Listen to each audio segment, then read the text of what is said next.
Long ago, in quiet monasteries built high among clouds, monks learned that true wisdom isn't found through effort, but through stillness. When the body is at rest, the heart begins to speak. Before we start, take a deep, grounding breath. Feel it rise through the spine and fall softly through the body. Now find a comfortable position, lying down, sitting upright, or leaning against something that supports you fully. Let gravity hold you. These stories are like mountain air, clear, cool, and timeless. They invite no urgency, no competition, no outcome, only presence. If you'd like, share where you are listening from. Maybe describe the hour, night or dawn, or how the world sounds outside your window. Each of us is breathing under the same sky, listening for the same stillness. Let your exhale slow. Feel your pulse quiet. The mountain waits for no one, yet welcomes all.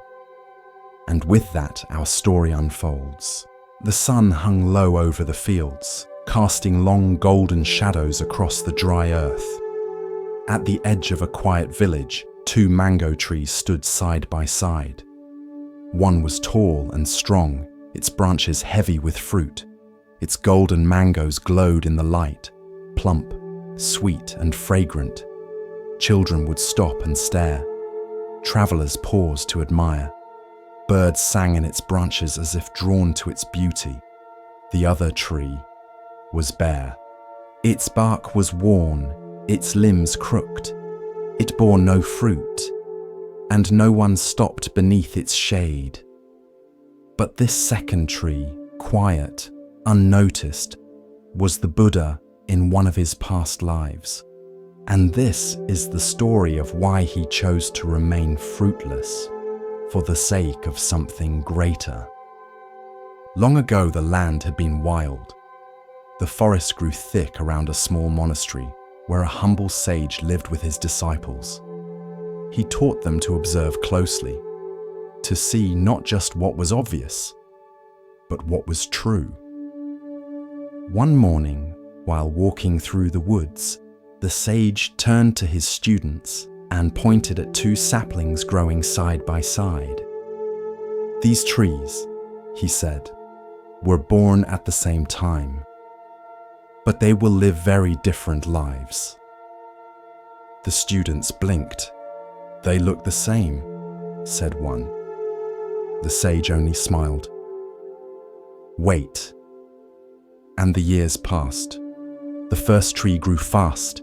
Its branches stretched wide. Its roots drank deep from the stream nearby. And when its first mangoes came, the villagers discovered them. Sweet as honey, smooth as silk. They came in crowds. Children climbed its limbs. Merchants took its fruit to sell in town. Goats rubbed their backs against its bark. Travelers broke its twigs for kindling. Even the birds, once gentle, began to peck at its flowers for their scent. And still, the tree gave, but over time it began to lean. A branch cracked under a child's foot. Its roots loosened from the trampling of cattle. The fruit became harder to grow, and some seasons it had none at all. Still, the people came. The second tree grew quietly. It bore no fruit. No children climbed it. No travelers plucked its leaves.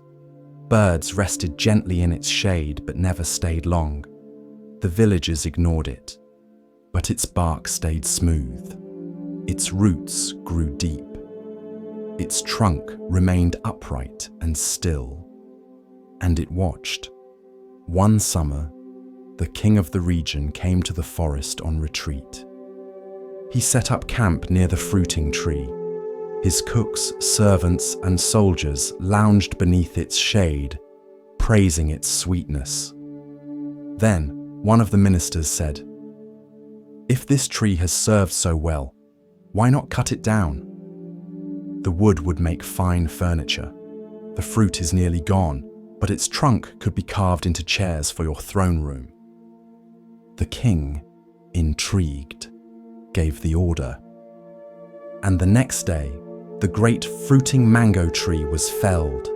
Its branches snapped, its trunk cracked open. Its roots, noble and deep, were torn from the earth, and all the forest fell silent. Later that week, the king walked through the woods again and saw the second tree, bare, small, and unremarkable. "What of that one?" he asked. His minister shrugged. "No fruit, no use, not even shade.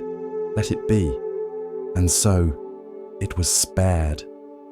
The sage, watching from a distance with his disciples, bowed slightly to the bare tree. "Do you see?" he said.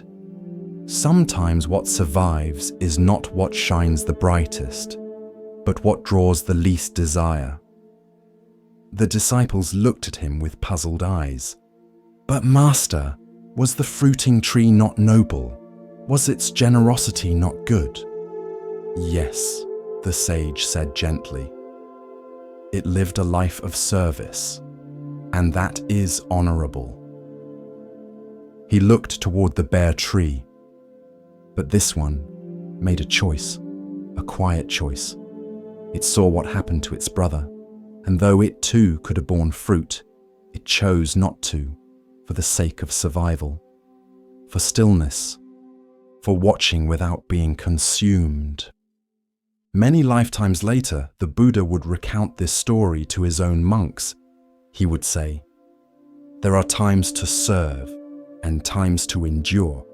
There is merit in offering yourself to the world, and wisdom in stepping back, not from fear, but from foresight." And the story passed through generations, told to children not to make them afraid of giving, but to teach discernment, to remind them that not all service must be seen, that sometimes quiet restraint is a form of compassion too, because the world will always chase what glows, but sometimes what glows too brightly gets torn down, and what stands quietly survives to keep teaching. At the corner of Maple and Fifth, there stood a little cafe that never advertised. No neon signs, no digital menus, just a chalkboard easel that read, "Come in, breathe, sip slowly." Inside, the scent of cinnamon and ground espresso lingered like an old song. And behind the counter moved Raya. She didn't move quickly, not because she was lazy, but because every motion mattered. Scoop, steam, pour, wipe. A rhythm of care, repeated hundreds of times a day. Customers noticed. They came stressed, hurried, multitasking, but left quieter. Because somehow, even in the rush of morning lines, Raya made you feel like time had paused. She wore no uniform, only soft linen aprons and a tiny brass bell around her wrist. It didn't jingle constantly, just gently when she turned or wiped the counter or placed a mug just right. A small sound, but intentional. One day, a man asked her, "What's the bell for? Aesthetic?" Raya smiled. "It's a reminder," she said, "to return to the moment." The bell had come from a monastery in Korea, a gift from a traveling monk who had passed through one rainy morning, soaked to the bone, but smiling like the clouds had kissed him. He'd ordered chamomile tea, sat for an hour, said nothing, and when he left, he gave her the bell. "For your practice," he had whispered. At first, she didn't know what he meant, but over time, she came to understand. Every chime was a callback, back to the steam rising from the milk, back to the texture of ceramic under her fingertips. back to the presence of the person in front of her. One regular, a nurse named Ellie, used to joke, "You're the only person who can make caffeine feel calming." Raya just laughed, but she knew why. It wasn't the coffee, it was the attention. The Buddha once said, "When walking, just walk. When sitting, just sit. Above all, don't wobble." Raya lived that.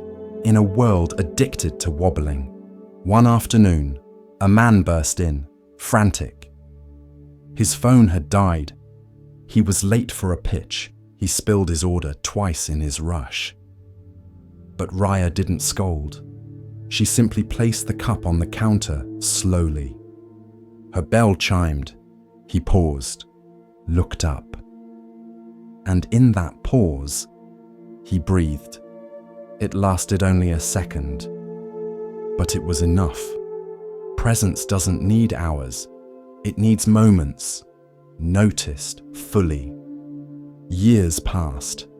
The cafe stayed small, never franchised, never changed hands, but its walls soaked in thousands of quiet returns. One morning, Raya didn't show up. A handwritten sign appeared. Back in 3 days, practicing stillness. Customers waited, and when she returned, they smiled. Because somehow, her absence had reminded them. Even a barista needs to refill the cup. The bell still chimed, still soft, still enough. A sound that said, "You're here, be here." They worked for 7 days without rest, 4 monks, bent over low tables, hands steady, breath slow. Grain by grain, they placed colored sand onto a wide wooden platform, creating a mandala of breathtaking beauty. Circles inside circles, lotus petals, Buddhas seated in calm symmetry, tiny bridges crossing into sacred realms. It was more than art. It was a world. And they built it, knowing it would not last. Villagers came to watch. Children gasped. Old men wept. Even travelers paused on their way to market, drawn in by the silence, the precision, the colors blooming under careful fingers. Each night, the monks covered the mandala with a cloth. Each morning, they returned to their posture, like time itself had been paused. Not one grain out of place, not one breath wasted. On the 8th day, the abbot arrived. He walked around the mandala in silence, once, twice. Then he bowed and said only 4 words, "It is time now." One of the monks picked up a long white feather. He reached toward the center of the mandala and drew a single line through it. The design fractured instantly. A second stroke, then a third. The patterns dissolved. The colors blurred. What had taken a week to build unraveled in minutes, like a dream returning to mist. Some gasped, others cried, but the monks only bowed, then gathered the sand in a simple clay bowl. They walked together to the river. With a small prayer, they tipped the bowl, and the sand returned to water, color to flow, form to formlessness. Gone. This is the story of letting go, of beauty not owned, of effort not clung to, of creation not possessed. Commentary. The sand mandala is one of the clearest teachings in Mahayana Buddhism, not because of how it looks, but because of what happens after. In the West, we celebrate permanence. We build to last. We frame art. We publish books. We try to leave a legacy. But in Buddhism, there is no permanence, only appearance, only change, only flow. The monks poured their hearts into the mandala, their care, their breath, their presence. They built it not despite its impermanence, but because of it. They knew it would vanish, and they still gave everything. That is love without grasping, effort without ego, joy without needing to possess. The act of destroying the mandala is not cruelty, it is compassion. A reminder, everything we cling to will one day dissolve. Beauty, youth, achievement, even memory. We can either mourn this endlessly or bow to it. There is a phrase in the Diamond Sutra. All conditioned things are like a dream, a phantom, a bubble, a shadow, like dew or a flash of lightning. Thus we shall view them. It doesn't mean nothing matters.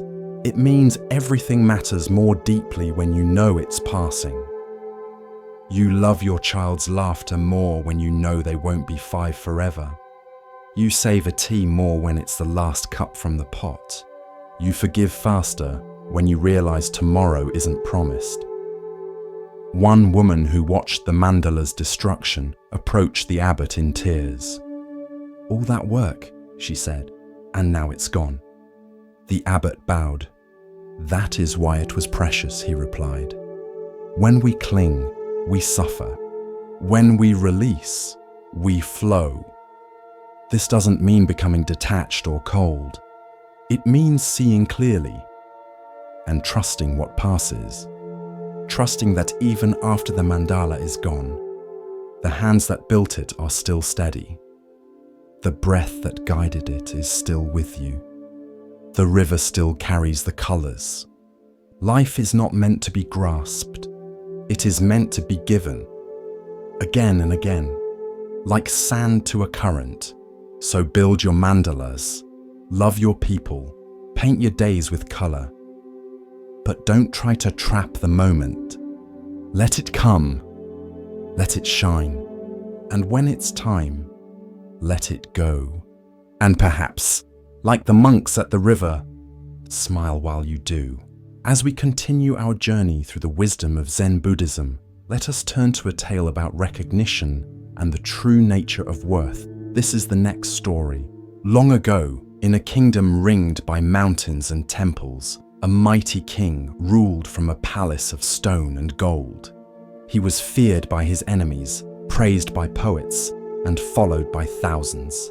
His armies stretched across the land. His wealth filled entire chambers, and his commands echoed through cities like thunder. But still, he was restless. Victory brought no peace. Praise faded quickly. Even sleep, wrapped in silk and guarded by soldiers, felt hollow.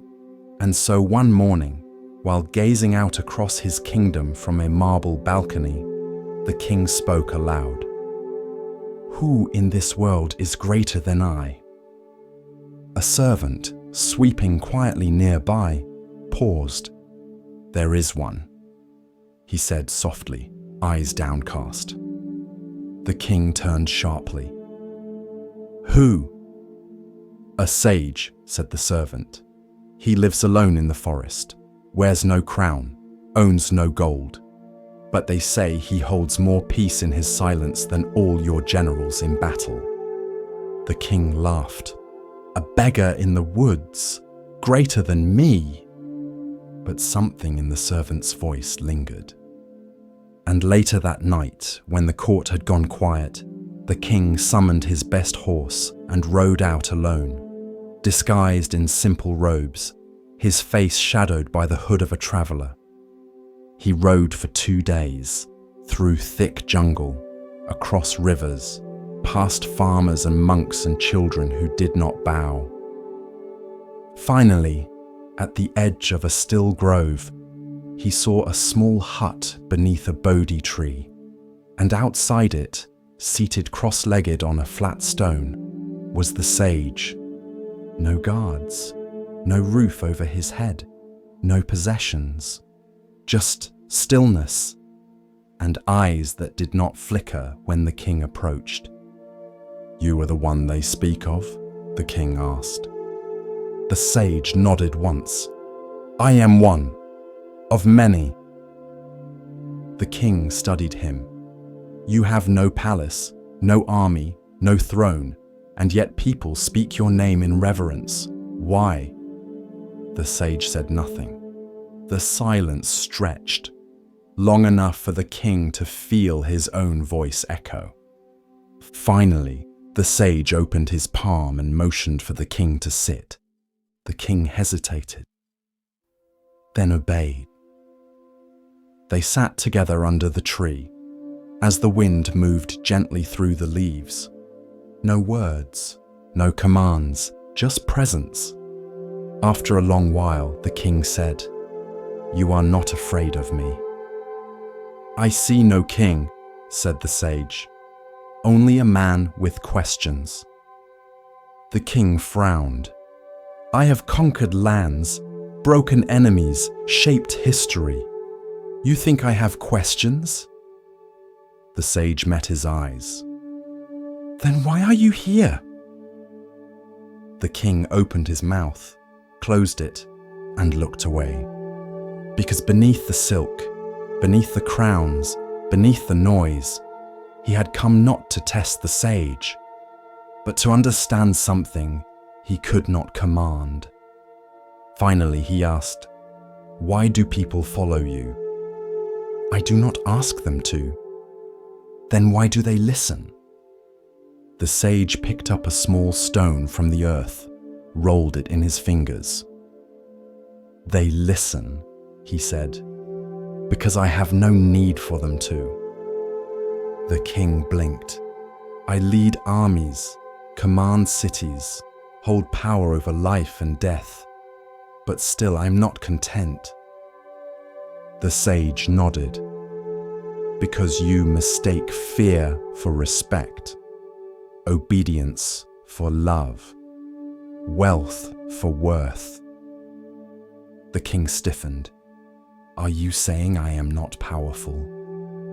"I am saying," the sage said gently, "that true power does not cling, it does not shout, it does not fear being forgotten." They sat again in silence. The wind stirred the sage's robe.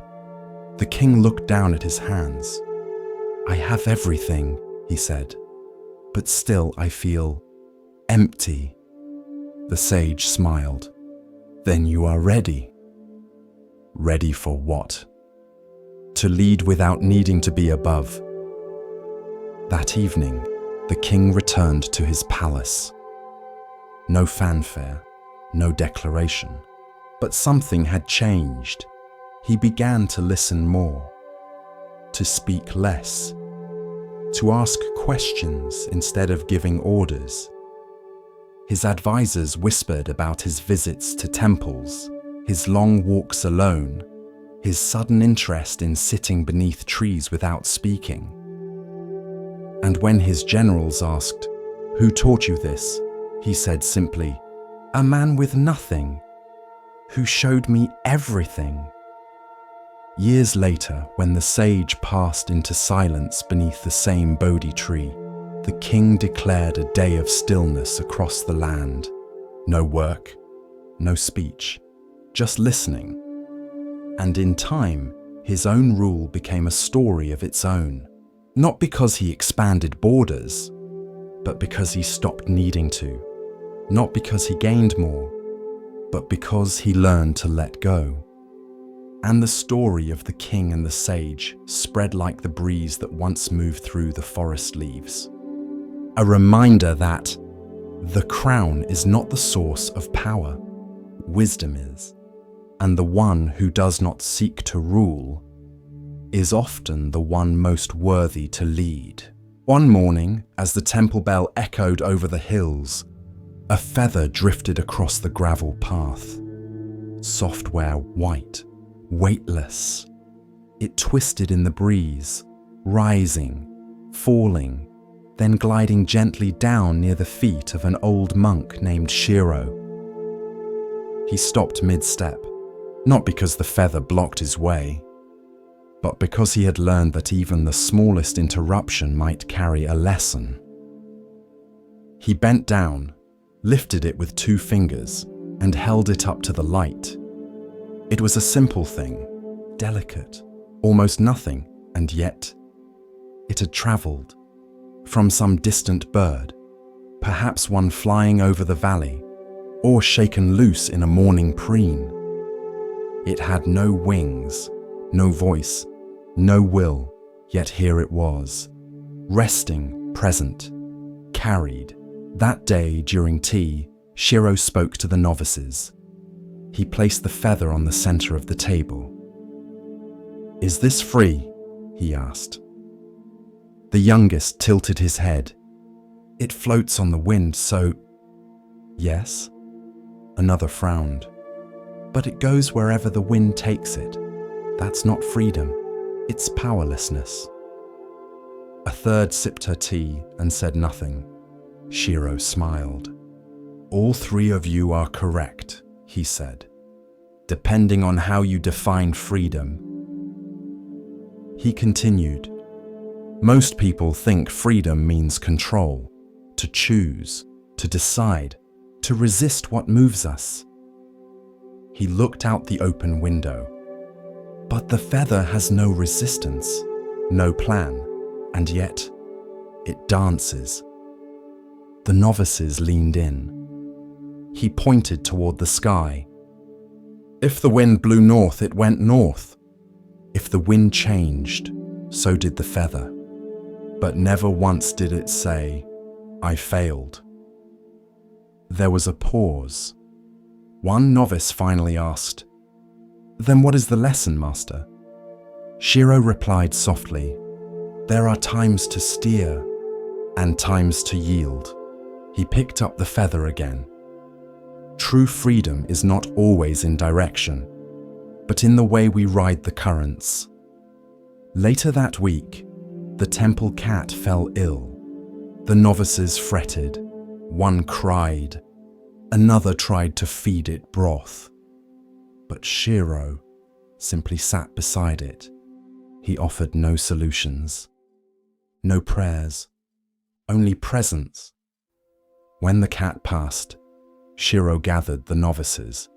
He did not speak of death, only of the wind. "You cannot hold the wind in your hands," he said, "but you can feel its path against your face." He paused. "And when it carries something away, you do not curse the air. You bow to its rhythm."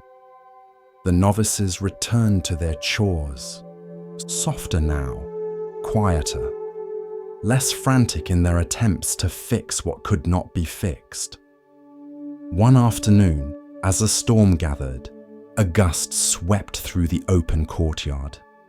A lone feather rose from the steps, twirled, and vanished over the garden wall. Shiro saw it, smiled.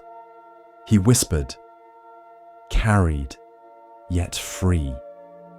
There's a saying in Chan Buddhism: "The bird leaves no tracks in the sky. The wind leaves no footprints in the grass." The feather, like the mind, is most graceful when it stops fighting where it's going. It started like any other Monday. The inbox blinked with urgency. 142 unread. A blinking red light on the office phone. Calendar blocks stacked like bricks. Slack notifications multiplying like rabbits in spring. Julian sipped lukewarm coffee and took a deep breath.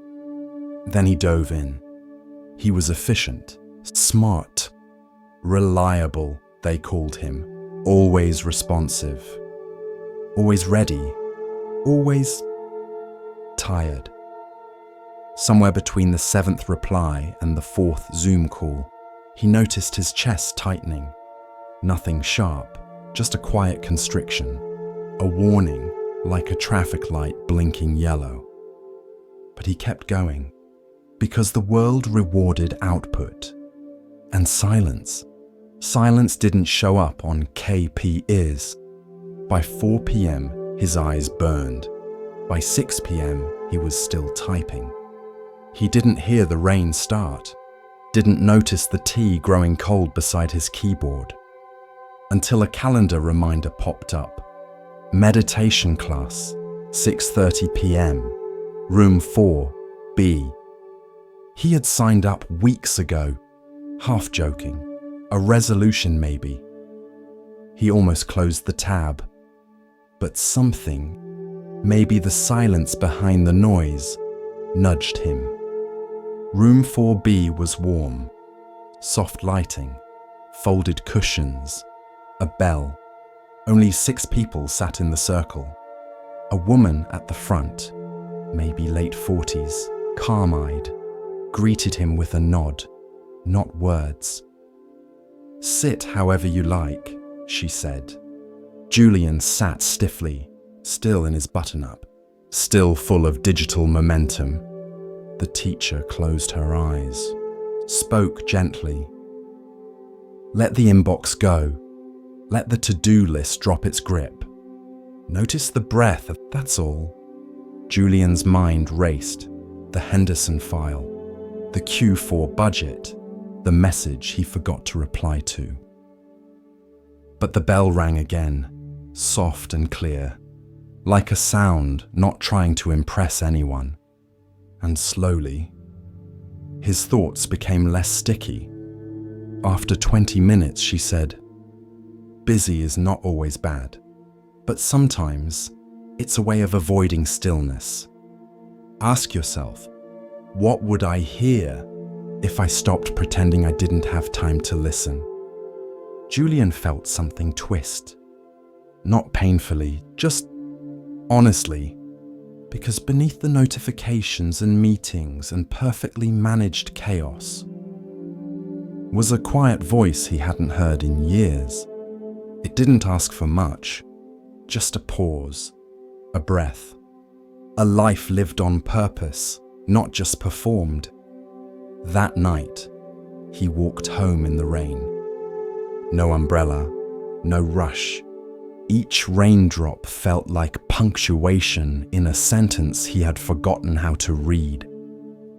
The next morning, his inbox was just as full, but he didn't open it right away. He brewed tea, sat for 5 minutes, watched the steam rise and disappear. And in those 5 minutes, he remembered he was alive, not just employed. Julian didn't quit his job, didn't move to the mountains. He still answered emails, still ran meetings. But once a day, he closed the laptop, turned off the noise, and let the silence speak. The Buddha never warned about email, but he did say, "Better than 1,000 hollow words is one word that brings peace." Sometimes peace is not found in responding faster. It's found in not responding at all, at least for a moment. As we move deeper into the quiet teachings of Zen, we come to a story about seeing clearly and understanding true value. Listen carefully to the next story. In a mountainside monastery carved from stone and silence, there lived a monk known for his rage. He was not a novice, not undisciplined, not cruel, but when the fire came, it came fast, like wind through dry leaves, like lightning on still water. His name was Anjun. Years before, he had left behind a life of status and noise. A wealthy merchant's son, he had walked away from gold, from servants, from praise. He shaved his head, took the robe, entered the path, and tried to be still. But stillness did not come easily. Not for him. While other monks sat like stones in meditation, Anjun's thoughts raced. While others bowed gently in morning light, his mind bristled at small slights, careless words, slow movements.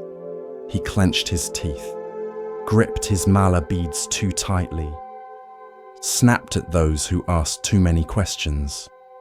and always afterward. He regretted it. One morning, a young monk accidentally spilled tea on his robes. Anjun stood. His voice rose like thunder in the sacred hall. "You call this mindfulness?" The novice bowed deeply, trembling, but the damage had been done. Silence followed, heavy and sharp. That evening, the abbot summoned Anjun. He did not scold, did not instruct. He simply handed Anjun a small, empty bowl. "Hold this," he said, and walk to the old pine tree at the edge of the cliff.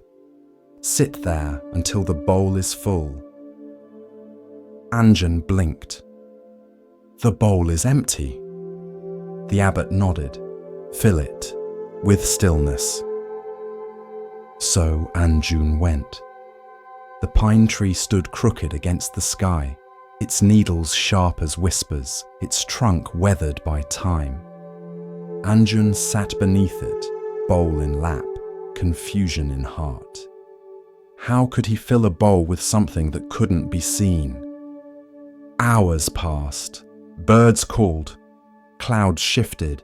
His legs ached. Still the bowl remained, empty. Still his thoughts churned. "This is foolish.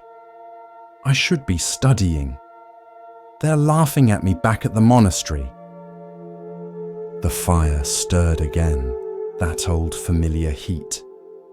He stood up, ready to leave, but paused, and for the first time, he looked. At the bowl, at the tree, at the sky opening quietly beyond the cliffs, and something softened, not a release, but a noticing that his mind was loud and the world was not. He sat again, not to succeed, not to prove, but just to be. Days passed.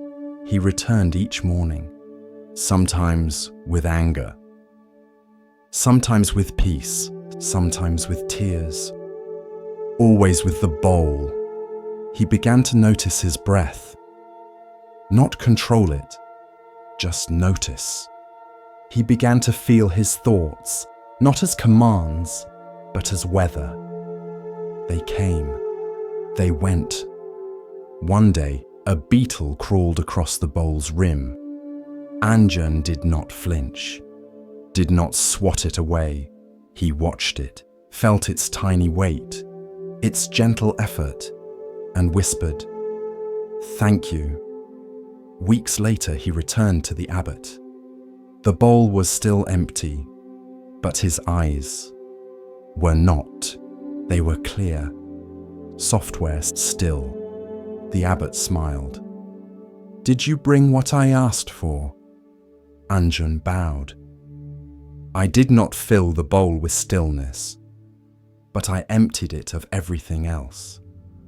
This is the story of the angry monk, and how fire, when met with space, becomes warmth. Commentary. Anger is not evil. It is energy. It is fire.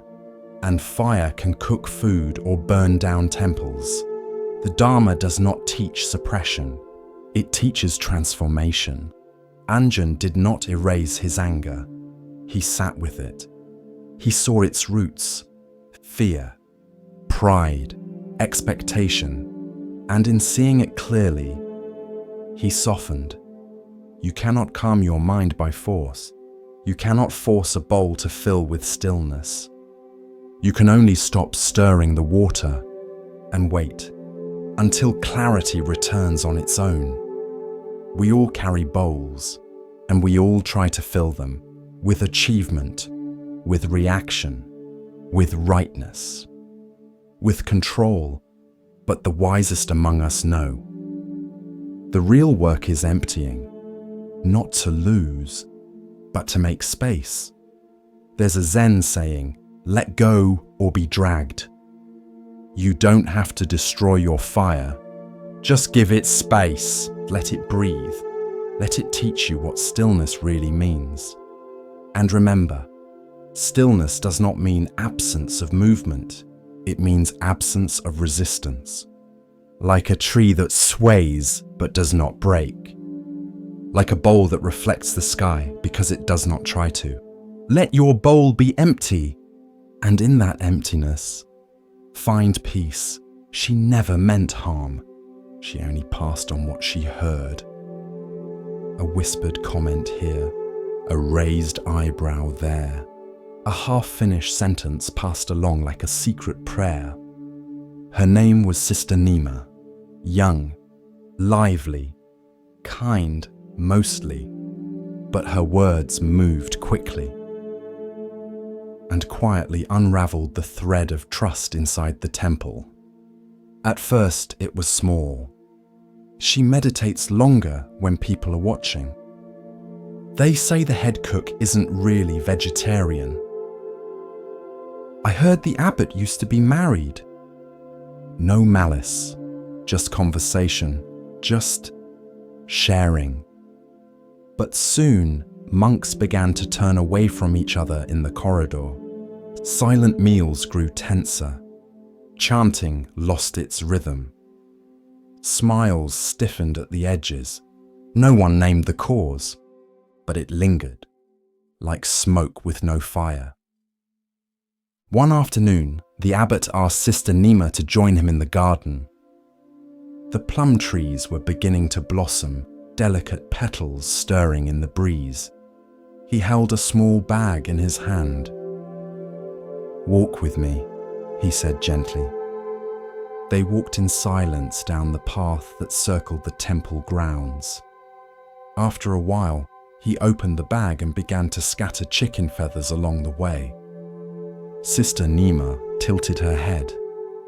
"Why are you doing that?" The abbot didn't answer.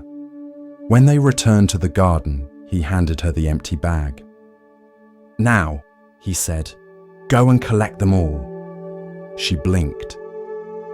"But the wind's taken them. They're scattered everywhere." He looked at her and said softly, "So too with your words." That night she wept.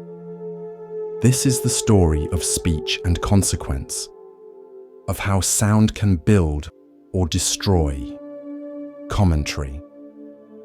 In Buddhist practice, right speech is one of the Eightfold Path's pillars. It sounds simple, but it is one of the hardest, because words don't vanish when we stop speaking. They ripple, they stain. They take root in someone else's mind, sometimes forever. Sister Nima did not speak with cruelty, but neither did she speak with care. And in that space, in the absence of intention, harm took hold. We often forget how powerful language is. A word can lift someone from despair or push them over the edge. It can invite reflection or ignite shame. Words are not just air. They are actions. They build worlds. There's a Zen saying, "Speak only if it improves upon the silence." Sister Nima filled silence with curiosity, suspicion, drama, and the silence grew quieter, but colder, until no one trusted what they didn't hear. The Buddha once said, "A person is not wise because they speak much. A person is wise when they speak what is true and what causes no harm." That is the gate of right speech. Is it true? Is it necessary? Is it kind? If it fails even one, it's better to let it drift away like a feather on the wind. After that night, Sister Nima changed. She stopped repeating what others said. She listened more, spoke less. When she did speak, her words came slowly, like water poured from a clean bowl. The monks began to look at her differently, not because she had become wise overnight, but because she was watching herself now, watching what she left behind in others when she spoke. And over time, trust returned to the temple. Not because of a sermon, not because of a rule, but because one person saw the feathers scatter and chose to stop scattering more. So speak with care. Speak like you're building something with your breath. Because you are. Every sentence is a seed. And whether it blooms or bruises is up to you. It was a quiet station. Old stone, metal benches, pigeons pacing like monks in mourning robes. The arrivals board flickered.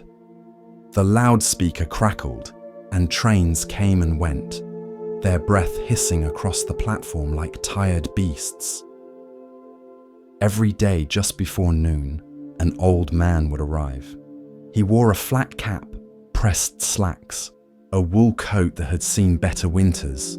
He never boarded. He never greeted anyone. He simply sat. Same bench, same hour, same stillness. At first, people thought he was waiting for someone. A son, a daughter, a wife who might never arrive. They glanced at him with quiet sympathy or soft dismissal, but the days passed. Then weeks, and he was always there, alone, unbothered, still. One day, a young woman sat beside him. She was holding a phone in one hand, tapping constantly, half listening to music in the other ear. She kept checking the time, fidgeting, breathing shallow. The old man looked out at the tracks, unmoving. After a while, she said, almost without looking, "Who are you waiting for?" He smiled. "Nothing." She blinked. "Then why are you here?" He paused, then nodded toward the platform. To wait. This is the story of presence, of sitting in stillness with no outcome, no expectation, and no rush. Commentary. The world runs on arrival. We hurry to meetings, chase after goals, measure our worth by progress, but in the Dharma, there is no arrival, only presence. The old man wasn't avoiding life. He was stepping into it, minute by minute, footstep by breath, like a bell that rings just once, not to announce anything, but because it can. At first, the young woman scoffed. She muttered, "That's kind of pointless." The old man nodded. Yes, and peaceful. She paused, looked at him fully for the first time. There was something settled in his face, not detached, just done chasing.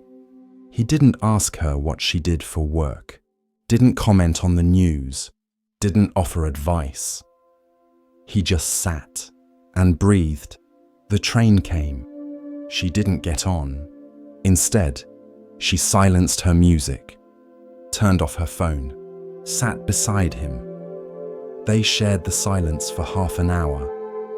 It was the first silence she'd had in weeks. The Buddha once said, "Better than 1,000 hollow words is one word that brings peace." The old man said none, and yet peace lingered around him like perfume. He came every day, even in the rain, umbrella in hand, thermos of tea, soft eyes and unhurried limbs.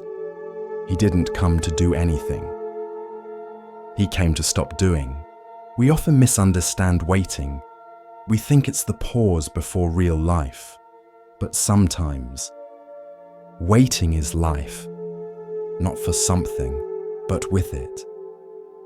Eventually, the young woman started visiting more often. She brought tea, sat on the same bench, and didn't speak, until one day she asked, "What if the person you were waiting for never comes?" The old man looked at her with a calm smile. "Then I'll still be here." That's the power of presence. It doesn't depend on outcome. It doesn't beg for fulfillment. It simply is. In time, others noticed. A mother sat for 5 quiet minutes with her son. A commuter took off his headphones. A woman reading poetry closed her book and just watched the clouds drift. No one spoke, but something was shifting. Not loudly, not suddenly, like morning fog lifting, unnoticed. And then, one spring day, the old man stopped coming. His bench stayed empty, but the silence remained. So did the stillness, and the space he had created. By doing nothing, expecting nothing, needing nothing. Wasn't empty, it was full of something rare. Peace. The young woman still visits the bench, not daily, not ritually, just when the world starts rushing too fast. She sits, breathes, smiles at passing trains, and once when a man sat beside her and asked, "Who are you waiting for?" she answered, "No one," then added, "I'm just here." With each step on the Zen path, a new lesson unfolds. Now we turn to a story about recognition, of self, of others, and of what truly matters. Listen carefully to the next story. The morning mist curled like breath above the water. Dew clung to each blade of grass, and the banyan trees stood tall and patient, their thick roots like ancient hands gripping the earth. In this quiet forest, life stirred slowly. A family of parakeets stretched their wings. Wildflowers opened their sleepy faces to the sun, and by the bend of a river, beneath the shade of a great banyan tree, grazed a herd of deer.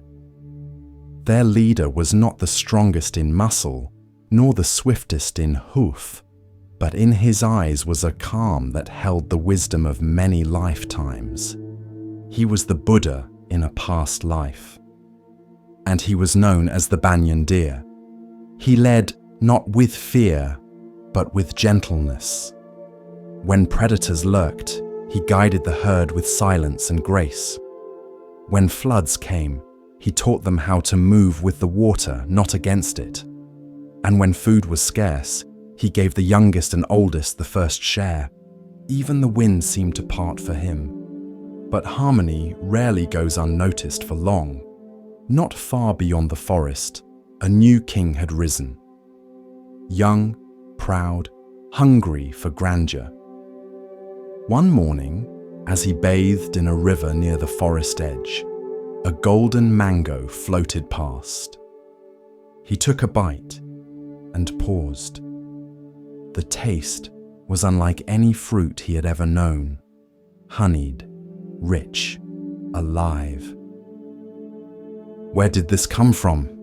he asked. A servant replied, "From deep in the forest, sire. A grove the deer protect."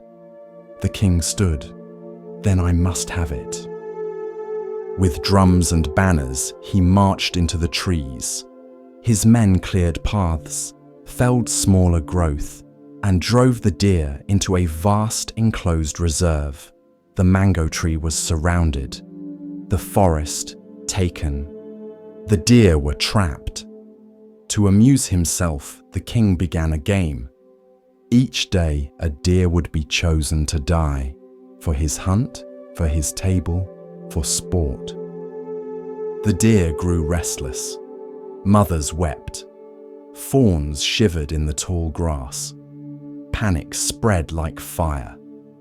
But the banyan deer did not run. He stepped forward and bowed before the king. "Great ruler," he said softly, "let there be order to our suffering. We will offer one deer each day, willing, calm, so the others may live in peace." The king, amused, agreed. A list was drawn. 1 deer per day, alternating between herds.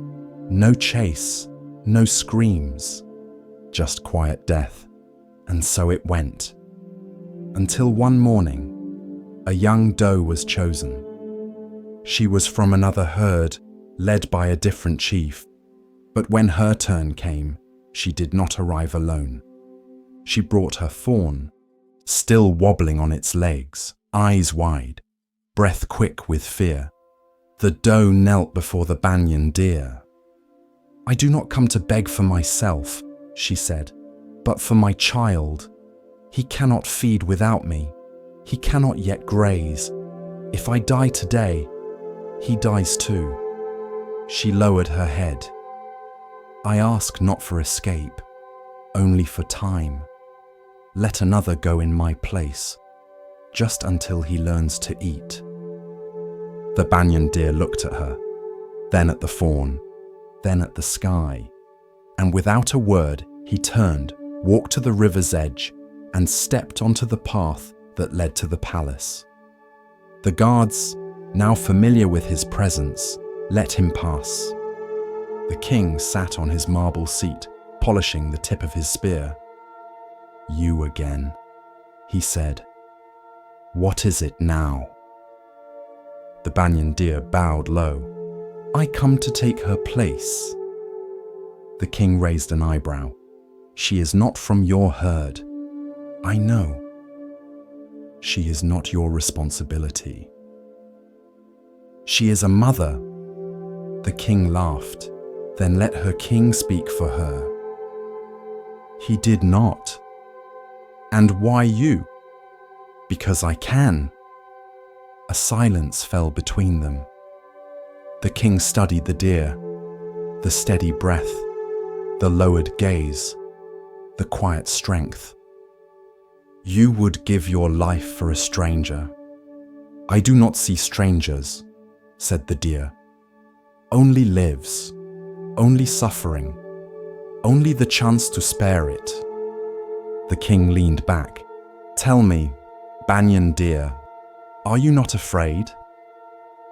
The deer looked up, calm as still water. "I am not afraid to die. I am only afraid to forget compassion." Something shifted in the room, a hush deeper than silence. The king stood, and for the first time in many days, he put down his spear. "No more," he said. "No more blood, no more names drawn, no more quiet lines of sacrifice." He turned to his guards. "Let them go. All of them." That evening, the forest rang with a sound it had not heard in weeks. Joy. Deer ran free beneath the banyan branches. Mothers called their young. The wind moved through the trees without the scent of fear. And at the center of it all stood the banyan deer, watching not with pride, but with peace. In years to come, the king would be remembered as one who changed, not through conquest, but through listening. He had come for mangoes and left with something far sweeter. And the deer who gave up his place without hesitation, he would live on in paintings, in prayers, in stories whispered to children before sleep. Not because he was noble, but because he saw no difference between himself and the one who wept. Because real compassion does not ask, "Is this my problem?" It says, "If it hurts you, it touches me." And in that truth, we are all the same. He was the oldest monk in the monastery. No one quite remembered when he had arrived. He had been there before the abbot, before the bell tower was built, before the bamboo grove behind the kitchen had taken root. They called him Elder Wen. His robe was patched at the sleeves, his back curved like a bowed reed, and his eyes were always smiling, like he had seen something long ago and never forgotten it. He didn't teach, not formally, but every morning he lit the incense before dawn. Every afternoon he watered the moss around the garden stones, and in the evening he swept the meditation hall in silence, the broom moving in time with his breath. You could walk past him and miss him entirely, unless you were paying attention. Then you would feel it, that quiet radiance, like sitting near a warm lamp on a winter night. One spring, Elder Wen stopped coming to morning service. He didn't light the incense, didn't sweep, didn't bow.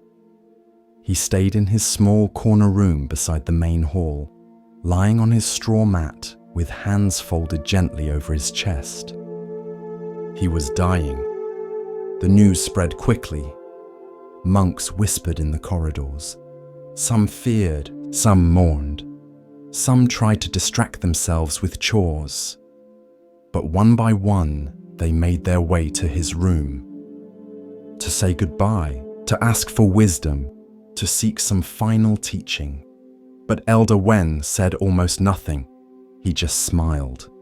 That same soft smile, unmoved by sorrow, unafraid of what came next.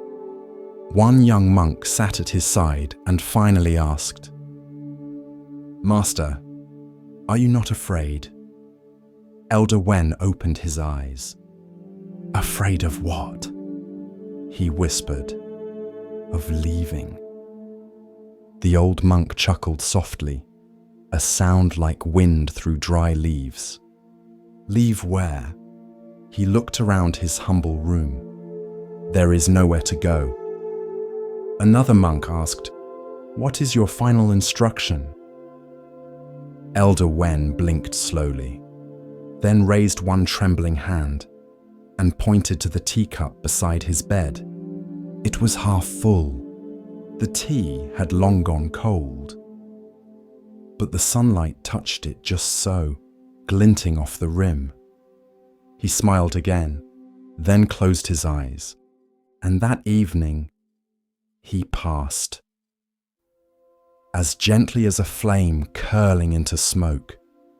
No struggle, no fanfare, just a long exhale. And stillness. The monks held a memorial. They chanted sutras. They carried his body wrapped in white cloth to the forest. But what they remembered most was not the ceremony. It was the smile. This is the story of death without fear. The final bow of a life lived in awareness. Commentary. In the West, we prepare for death with wills, hospitals, and quiet dread. We pretend it is far away, or we avoid it entirely. But in Zen, death is not the enemy. It is the mirror that shows you whether you were truly alive. Elder Wen was not afraid because he had already practiced dying. Every time he let go of a grudge, every time he stepped aside for someone younger, every time he bowed in silence, releasing his self-importance. The teacup was his final teaching, so ordinary, so overlooked. But it held the whole Dharma. A cup is useful because it is empty. It can hold, receive, release. But if you cling to the cup itself, you miss the tea. If you fear the cup breaking, you never enjoy what it holds. Elder Wen was ready to leave because he had drunk deeply of life. He had tasted the tea, and he didn't cling to the cup. There's a Zen saying, "Let death come like a welcome guest." That doesn't mean we rush toward it. It means we don't turn our back on it. We live with it, like a quiet friend who reminds us not to waste time. Elder Wen's room is empty now, but the moss he watered still thrives. The broom still leans against the wall. The teacup still rests on the low table, cleaned and dry. And his smile. lives in the memory of every monk who sat beside him and realized, stillness is not defeat. Stillness is trust. You do not need to fear the end. You only need to live in such a way that when it comes, you can greet it with a breath and a smile. In the still hush before dawn, the palace of Kapilavastu stirred with the soft rustle of silks and the distant rhythm of footfalls on marble. The world outside was already unfolding, but within the gilded walls where Prince Siddhartha lived, every petal was sheltered from the wind of suffering. No wrinkles marred the faces of the attendants. No cries of illness echoed through the halls. No one spoke of death. His father, King Suddhodana, had ensured that his son knew only ease, beauty, and delight. The astrologers had predicted that the young prince would become either a great king or a holy man who would renounce the world. Fearing the latter, the king built a world without shadows. Flowers were changed before they wilted. Servants were chosen for their youth and radiance. Pain was not allowed to show its face. But truth, like the sun, cannot be hidden forever, and yearning, like a seed buried deep, will reach for the light even through stone. On a day shaped like any other, Siddhartha requested to ride beyond the palace gates. He was 29, cloaked in fine fabric and surrounded by careful illusions.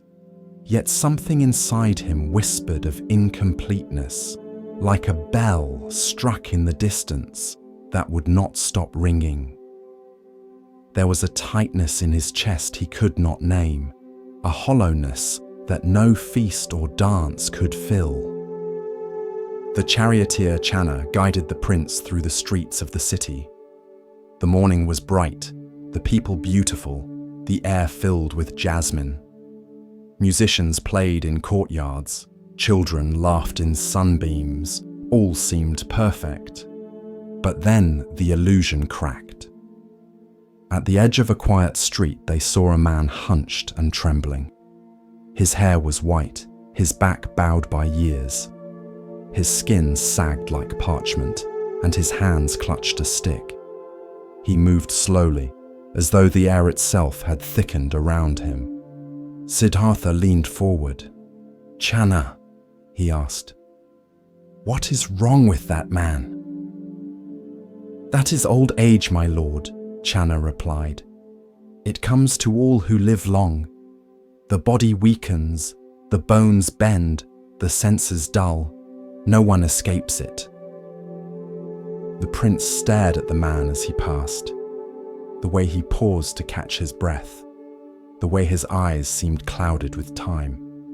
Siddhartha's hands gripped the side of the chariot. "Will this come to me?" he asked. "Yes, my lord, to you, to me, to all." Siddhartha fell silent. The first veil had lifted. The garden he had lived in was not eternal. Beneath the fragrance was decay. Beneath the music was silence. The next day, restless and inwardly stirred, he asked to go again. And again the world revealed another layer. As they turned a corner, Siddhartha saw a man collapsed by the roadside. His face was contorted in pain, his skin grey and clammy. His limbs twisted unnaturally, and he coughed as if his lungs were full of fire. "And this?" Siddhartha asked. "This is sickness, my lord," Channa said gently. "It strikes without warning. It takes the strong and lays them low. There is no rank or title that shields against it." The prince watched as a woman tried to cool the man's brow, her eyes wide with helplessness. A child clung to her skirts. Siddhartha turned away, but the image would not leave him. How many in his palace had hidden such suffering behind closed doors? How much of the world had he not seen? On the third day, the air hung heavy with heat. A solemn hush drifted through the streets. Siddhartha and Channa followed the sound of quiet chanting and saw a procession winding through the alleys. Men carried a shrouded form on a wooden bier, garlands laid across it. Behind them, mourners walked with bowed heads, incense curling in the air. "Is he asleep?" the prince asked, though he already knew. "He is dead, my lord," Channa replied. "This is the fate of all who are born." The prince felt something deep within him fracture. He watched the faces of the mourners, their grief like a tide with no shore. The man on the bier would never speak again, never eat, never laugh. All that he was had ended. And this comes to everyone. Everyone, my lord. The rich, the poor, the wise, the foolish. Siddhartha did not speak on the way back. The chariot wheels hummed against the stone, but his thoughts made no sound. The world had split open. Beneath the silks, beneath the pleasures, there was something hollow, a truth too vast to ignore. He lay awake that night, staring at the ceiling. His wife, Yasodhara, slept beside him. Their son, Rahula, breathed softly in the next room. And yet, peace evaded him. He saw the old man, the sick man, the corpse. He saw them behind every smile, beneath every ornament. He knew now that no palace could protect against time. No love could shield against loss. No beauty could outpace decay. And then, on the fourth day, they rode out once more. This time, they saw a man in saffron robes, walking barefoot along the path. His eyes were calm, his steps steady. He carried no gold, wore no jewelry. His face bore the lines of both suffering and peace. "Who is that?" Siddhartha asked. "A seeker, my lord," Channa said. "One who has renounced the world to find the path beyond birth and death. One who walks in search of freedom." Siddhartha watched him until he vanished into the distance. No guards flanked him, no luxuries trailed behind, and yet something about the man radiated a serenity deeper than anything Siddhartha had known. That night, the prince stood at the edge of his sleeping son's cradle, not daring to wake him. He touched the boy's soft cheek, his heart torn between two loves, the love of his family and the love of truth. He stepped into the garden one last time, its scent bittersweet. He bowed before the moonlit statue of his ancestors, and with each step toward the gate, he shed a piece of his former self. His earrings, his sword, his silks. He left that night, into the forest, into silence, into the unknown. The four sights had shattered his illusion, but they had also opened the gate. And on the other side of that gate was the beginning of a path. The path that would change the world. As our exploration of Zen Buddhism deepens, let us listen to a story that reveals how true worth is often overlooked. Here starts the next story. In the town of Rajagaha, nestled among ridges of stone and mist, the streets curled like vines through hills and markets. Every morning, as the sun brushed gold across tiled rooftops, the air came alive with the calls of merchants, the ring of temple bells, and the mingling scents of tamarind, burning incense, and warm, sweet rice. Life here was orderly, rhythmic, a blend of mountain silence and city song. But lately, that rhythm had broken, not from plague, not from drought, but from something deeper, more primal, fear, Not fear of armies or kings, but of a creature, Nalagiri, a bull elephant so massive that earth seemed to lean under his step. Captured from the wild mountains of the north, Nalagiri had been kept in the royal stables since he was young. Once a proud spirit, free to roam cliffs and bathe in wild rivers, now he was shackled day after day, year after year. The weight of captivity grew inside him like fire trapped in stone. He grew restless, then bitter, then dangerous. Stable boys quit, guards were replaced, chains grew thicker. Nalagiri's cries echoed through the stone halls like thunder rolling through empty skies. The people of Rajagaha whispered that madness had taken him, but not all feared him. One man saw an opportunity in that rage. Devadatta, the Buddha's cousin, a monk by appearance, but a storm beneath the robes. Jealous of the Buddha's calm, his followers, his truth, Devadatta sought power, not peace. And when his teachings could not rival the Buddha's, he plotted instead. He went to King Ajatashatru, young and proud, his rule still soft around the edges, and he leaned close. "Let Nalagiri loose," he whispered. "Aim him at the Buddha. See what becomes of silent wisdom when tusks meet flesh." The king, tempted by spectacle or swayed by flattery, agreed.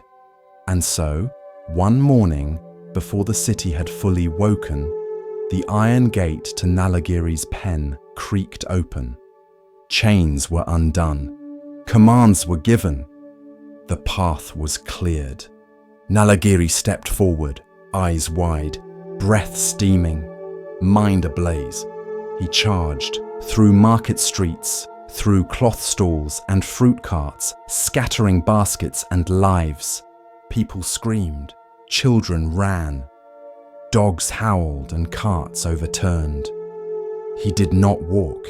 He tore the world open beneath him.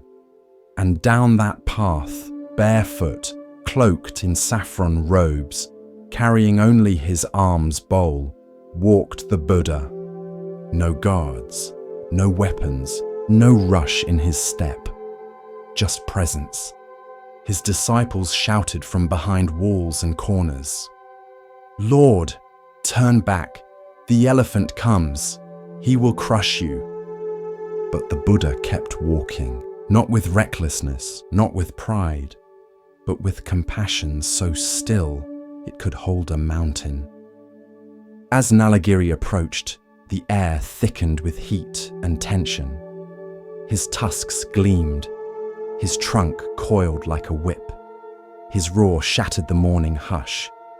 Mothers shielded their children, merchants fell to the ground. The entire city held its breath, but the Buddha stood. The elephant thundered toward him. The ground trembled, and then stillness. The Buddha raised his eyes and looked. He looked not at a beast, not at a weapon, but at a being in pain. He saw the chains, the years, the sorrow turned to rage. He saw the hunger for freedom twisted into madness. He saw a heart once wild, now broken by cruelty. And in his gaze, he held no fear, no judgment, only recognition.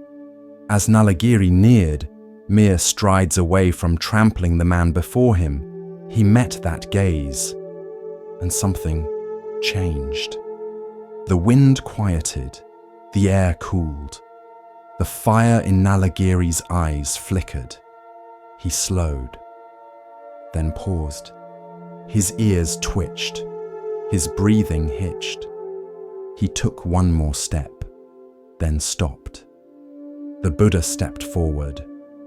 Slowly, gently, one hand raised, not to strike, not to shield, but to bless. And Nalagiri knelt. He folded his legs beneath him, lowered his head like a branch under rain. A great groan, half sigh, half sorrow, escaped his chest.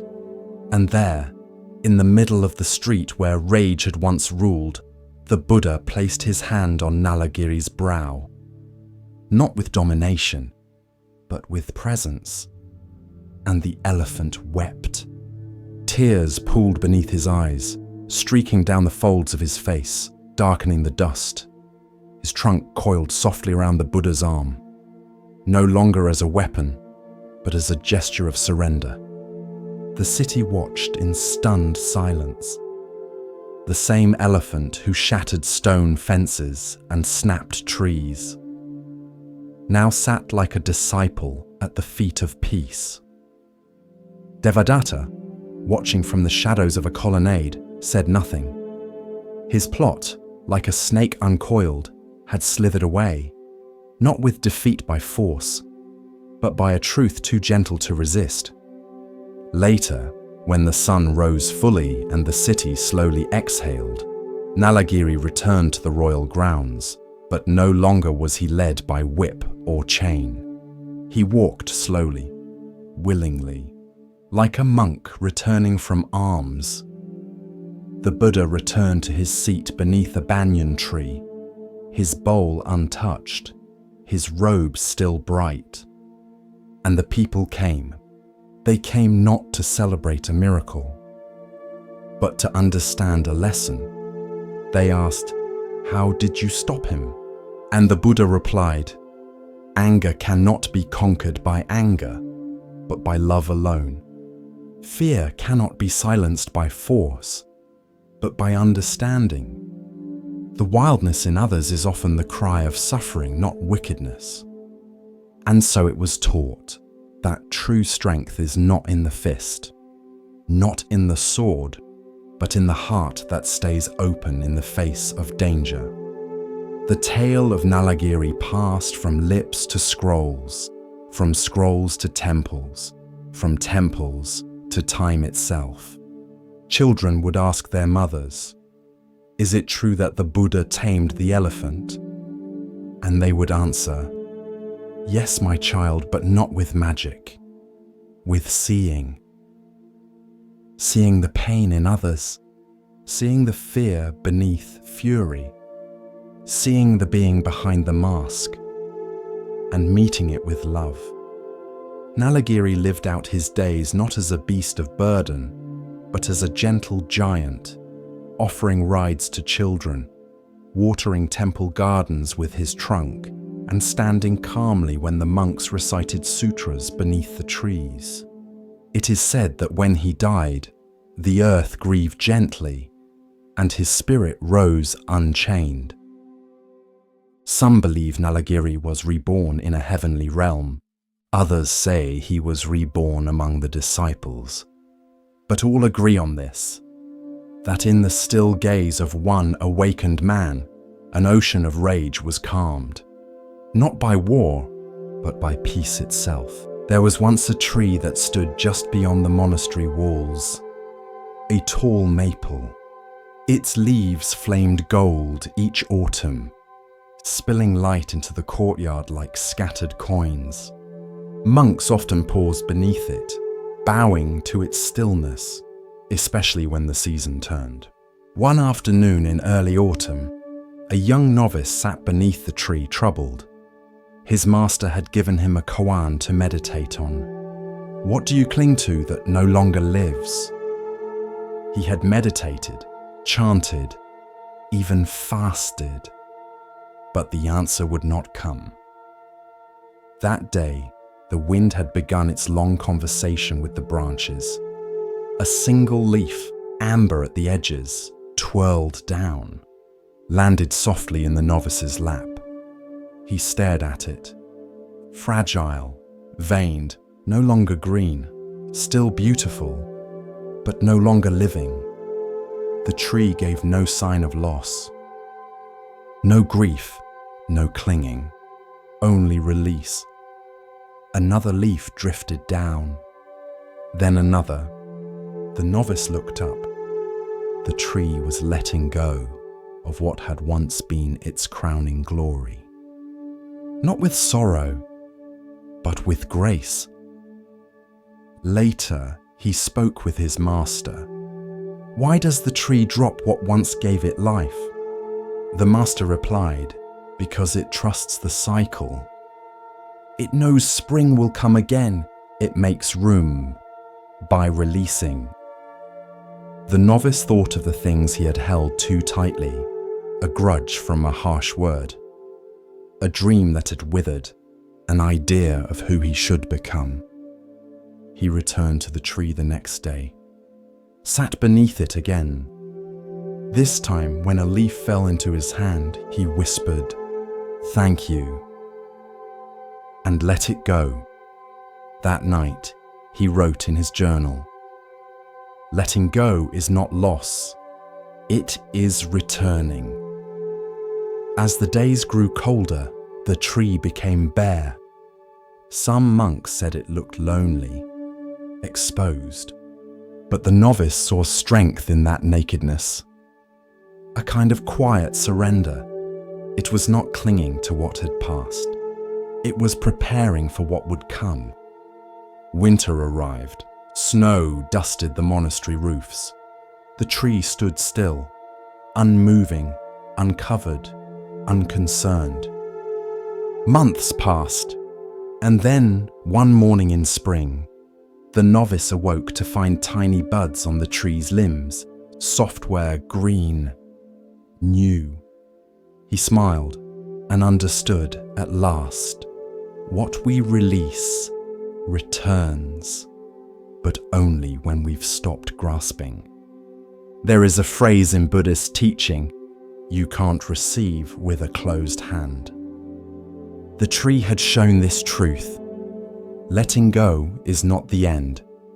It is the opening. The leaves whispered of him before his name ever reached a village gate. Parents clutched their children. Merchants rerouted their caravans. Monks bowed their heads, not in reverence, but in caution. For the man they called Angulimala roamed the forests like a curse in flesh. They said he wore a garland of severed fingers. They said he moved like wind through tall grass, too fast, too silent, too deadly. They said he had no soul, but the truth was more complicated. He had once been ahimsaka, a child born to a noble Brahmin family, gentle, studious, with a heart like spring water, clear, eager, pure. His name meant harmless, and for a time, it fit. His parents glowed with pride. His teachers praised his mind. He recited texts with ease and never raised his voice. He walked the sacred path with reverence. But even gardens grow shadows, and in the heart of his teacher, a master once kind, jealousy stirred like embers beneath calm. What if this boy outshines me? What if he is remembered while I am forgotten? And so, the poison was planted. Whispers behind closed doors. Lies dropped like oil into water. The teacher turned the other students against ahimsaka. Then, turning to the boy himself, he spoke. "If you truly wish to complete your training, bring me a gift. 1,000 lives, 1,000 fingers." Ahimsaka was horrified, but loyalty ran deep, and confusion deeper still. His world, once steady, spun sideways. The teachings twisted, the compass lost. And so he walked into the forest, heart trembling, mind clouded. At first, he resisted. Then, he rationalized. Then, he obeyed. One by one, lives fell. One by one, fingers were taken. He strung them on a garland around his neck, not out of pride, but as proof. A grotesque tally, a vow he could not break. Ahimsaka was gone. Only Angulimala remained. Years passed. Villages emptied at the sound of his approach. No warrior could stop him. No plea could reach him. He lived in the trees like a demon, fed by fear, haunted by silence. But sometimes, late at night, he would sit by the river and weep, not loudly, not dramatically, just a single, soundless shudder, as if his soul still remembered what it used to be. Then came the day everything changed. A new rumor reached the region. A monk in saffron robes was walking the land, barefoot and alone, unarmed, unafraid. His presence turned swords to dust. His gaze stilled storms. The Buddha. Angulimala laughed when he heard it. "Let him come," he said. "Let me take his finger too." And so he waited. It was mid-morning when the figure appeared, walking slowly along the forest path, robe brushing the grass, eyes lowered, bowl in hand. No fear, no hesitation. Angulimala stepped out from the trees, blade drawn. But the monk did not stop, nor did he hurry, just walked. Calm, present, silent. Something in Angulimala snapped. With a roar he charged. The earth pounded beneath him. His breath came wild. His blade glinted in the sun. But no matter how fast he ran, the monk remained just ahead, neither speeding up nor slowing down, until suddenly he stopped and turned. Their eyes met. The forest held its breath. Angulimala's chest heaved. "Stop!" he shouted. "Stop walking!" And the Buddha spoke, calm, clear, eternal.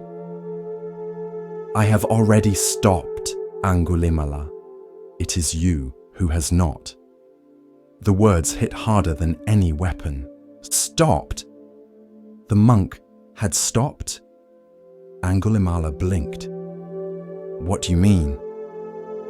"I have stopped chasing harm, stopped feeding the fires of anger, greed, and ignorance. But you still run." Angulimala lowered his sword.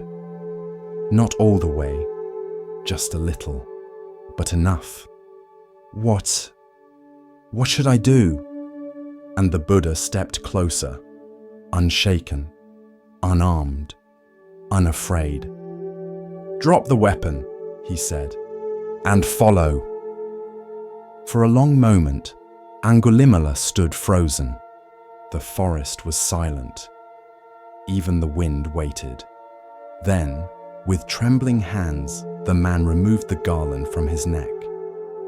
Each finger clattered to the ground, like a lifetime falling apart. He dropped the sword and fell to his knees. "I don't know how to walk your path," he whispered. The Buddha extended a hand, not to lift, but to witness. "You already have," he said. The townspeople were outraged. When word spread that Angulimala, the killer, the terror, the demon of the forest, had become a monk, they rioted. They threw stones at him as he walked. They spat at his feet. They demanded his blood. But he did not strike back. He carried his bowl. He bowed when struck. He sat in silence and wept again, but not for himself. For them, one day after a particularly violent outburst from the crowd, he returned to the monastery bruised and bleeding. The Buddha looked at him, eyes deep as sky. "You endure much, Angulimala." Angulimala bowed his head. "I deserve it."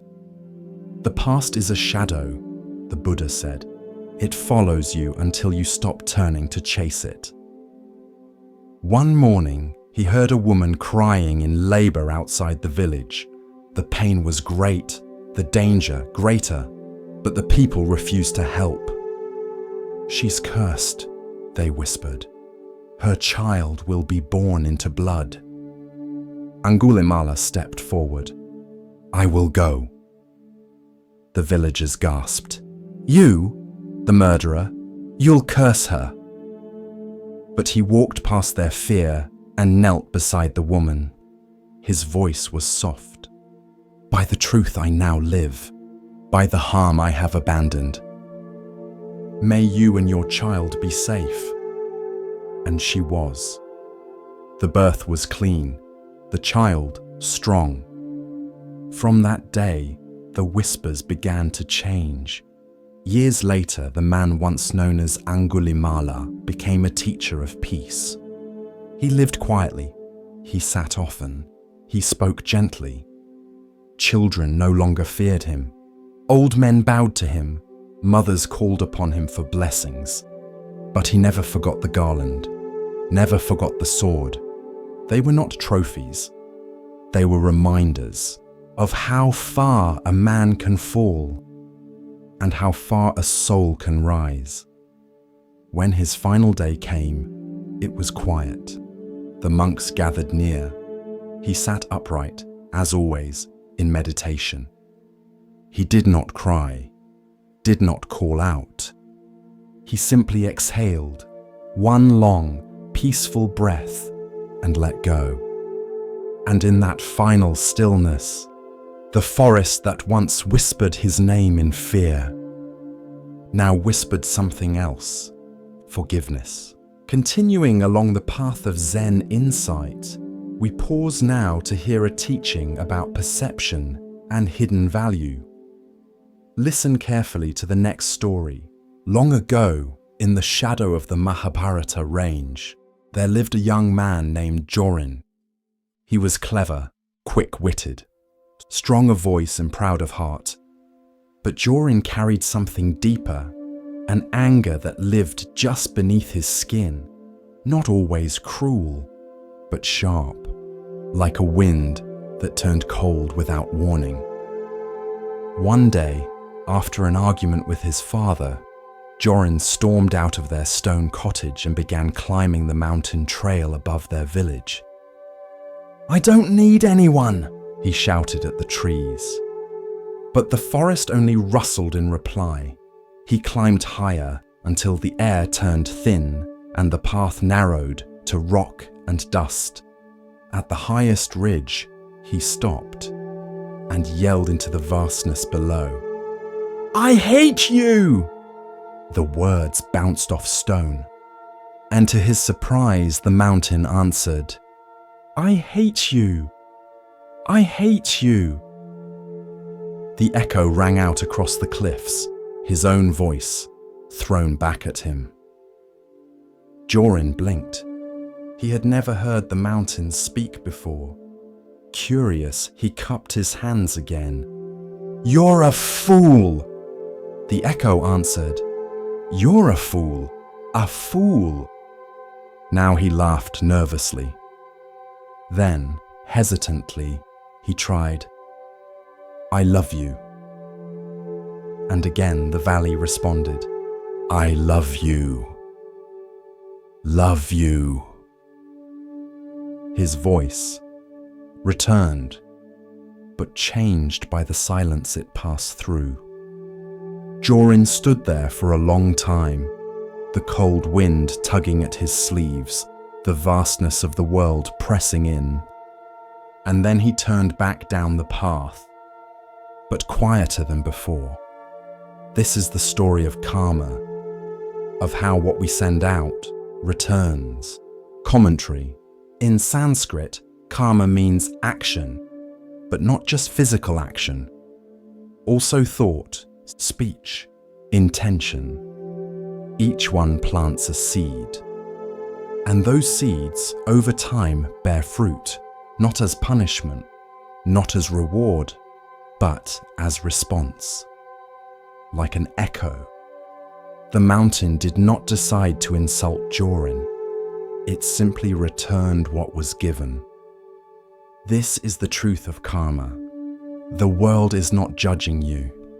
It is reflecting you. The Buddha once said, "With our thoughts, we make the world." Speak or act with a pure mind, and happiness follows you, like a shadow that never leaves. Most people think karma is about fate, but it's not. Karma is not what happens to you. It's how you move, and what that movement shapes in return. Jorin didn't change overnight, but that moment on the mountain stayed with him. He began to notice the way his words shaped the people around him, how a harsh joke left someone smaller, how a small kindness lifted a room. He didn't always get it right, but now he listened for the echo. One day, years later, Jorin stood at the base of the same mountain. His son, angry about a broken toy, was shouting at the sky. Jorin placed a hand on his shoulder and said, "Careful, little one. The mountain hears." The boy looked up, puzzled, and Jorin smiled. "Speak gently, even when no one answers right away. Because life is an echo. Sometimes it comes back loud, sometimes soft, sometimes years later, sometimes not until your children feel it. But it always returns. So what will you shout into the valley? What kind of world will your words shape? Be mindful of your echoes, because one day you'll hear them again. The novice stepped forward, eyes low, robes gathered neatly in his arms. He had heard whispers of the great master Joshu, of his clarity, of his presence, of the way his words, brief, sharp, could undo years of illusion in a single moment. And so, the novice came with a question, simple, ancient, and burning. He bowed deeply. "Does a dog have Buddha nature?" Joshu looked at him, quiet as a still pond, then said, "Moo." Just that. One word, moo. The novice blinked. He had expected a teaching, a parable, perhaps even a sermon on interdependence or karma. But all he got was this one syllable, moo. Number not no, as in rejection, but moo, as in as in empty, as in beyond yes or no. The novice opened his mouth to speak again, to clarify, to plead for context. But Joshu had already returned to trimming the bonsai. And the novice was left standing there, holding a question that would not let go. Does a dog have Buddha nature? In the Mahayana tradition, the answer is yes. All beings have Buddha nature, even the smallest ant, even the vilest criminal, even the barking dog on the dusty street. The Heart Sutra says, form is emptiness. Emptiness is form. So why did Joshu say moo? It wasn't to contradict the sutras, it was to shock the mind out of seeking answers like stones in a riverbed. For weeks, the novice could not sleep. He replayed the moment again and again. He wrote MU in his journal. He whispered it during walking meditation. He shouted it into the wind. He carried it like a thorn in the foot, every step made sharper by its presence. One night, a senior monk approached him in the meditation hall. "Why do you look so troubled?" he asked. The novice bowed his head. "Master Joshu gave me a koan. Does a dog have Buddha nature?" He said, "Moo! I don't understand." The monk smiled gently. "You won't." "Not yet." The novice frowned. "Then what should I do?" "Burn your logic," said the monk, "and sit." In the centuries that followed, Joshu's moo became the first koan in the Gateless Gate, a collection of paradoxical encounters meant to tear open the mind. And it is said that some monks meditated on Mu for 5 years, 10, even 20. Not because the question was hard, but because the answer required the death of the one asking it. Mu is not a word, it is a doorway, but it has no latch, no hinges, no frame. Only a gate that exists because the mind insists there must be one. And the moment you stop trying to walk through it, it disappears. The novice became obsessed. He stopped eating. He stopped speaking. He carried Mu through every moment like a fever dream. He touched it while pouring tea. He chewed it like rice. He sat with it in the dark until the wind outside sounded like it was chanting back to him. M. He began to tremble. And still, no clarity, no breakthrough, only silence.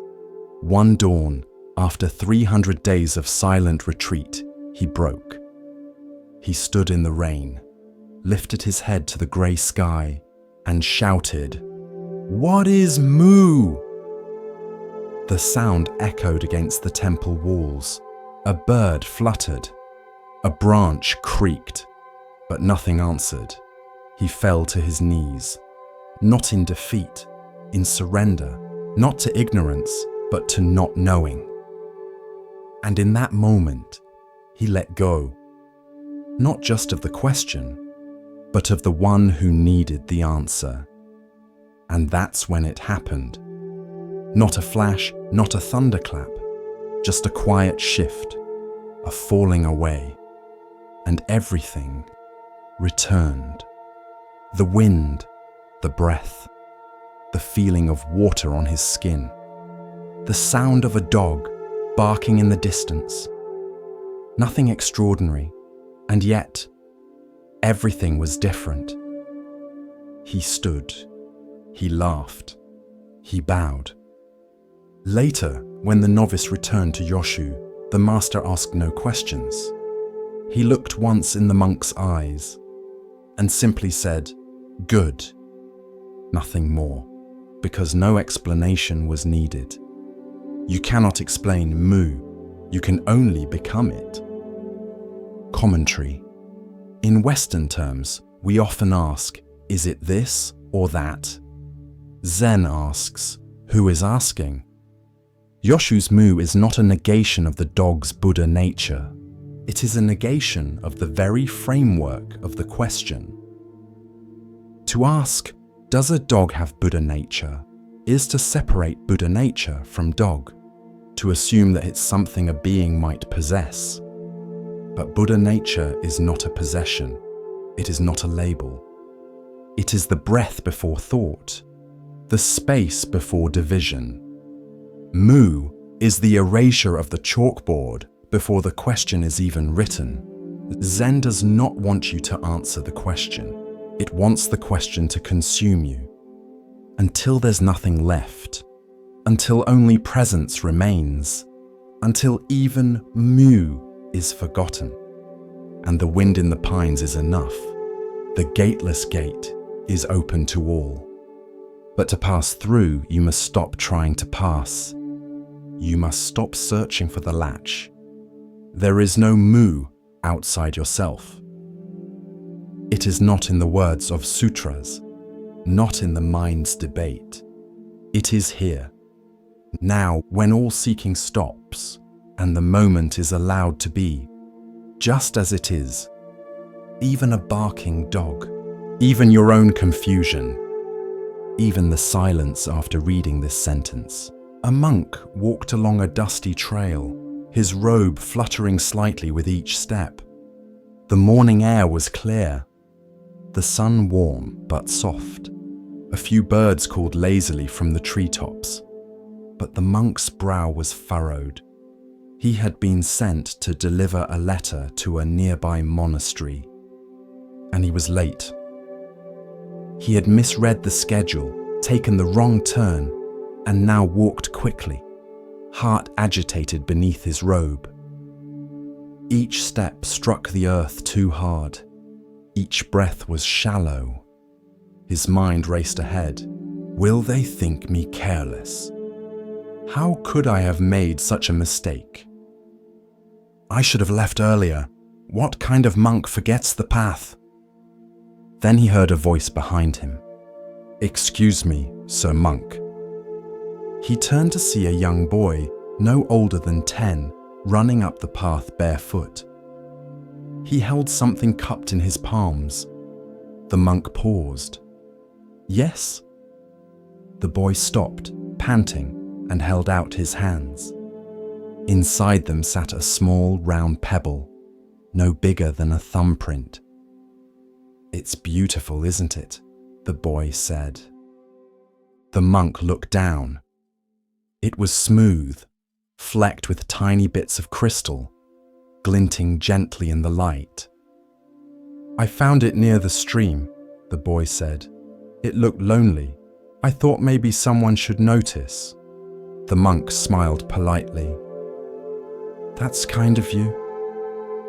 He began to turn away, but the boy looked up at him and said something that stopped him mid-step. Did you see any of the flowers you passed today? The monk blinked. What? The boy tilted his head. You've walked almost a mile. The path is full of little blue flowers, but your robe is dusty and your eyes are tight. You didn't see any of them, did you? The monk looked down at the pebble again. Then slowly, he sat on a flat rock at the side of the path. The boy grinned and plopped down beside him, offering the pebble again. And the monk, still holding the unopened letter, took it gently in his hand. This is the story of mindfulness in ordinary things. Commentary. In Zen, we often speak of awakening as though it is some great flash of light or a sudden shift in consciousness. But often, awakening is small, like noticing a flower you've walked past for weeks, or hearing the sound of your own breath after a hard day, or holding a pebble that simply is. The monk had been walking as if his destination were the only thing that mattered. His hurry had made him blind. Not because he lacked wisdom, but because he had left the present moment behind in favor of imagined shame and future apologies.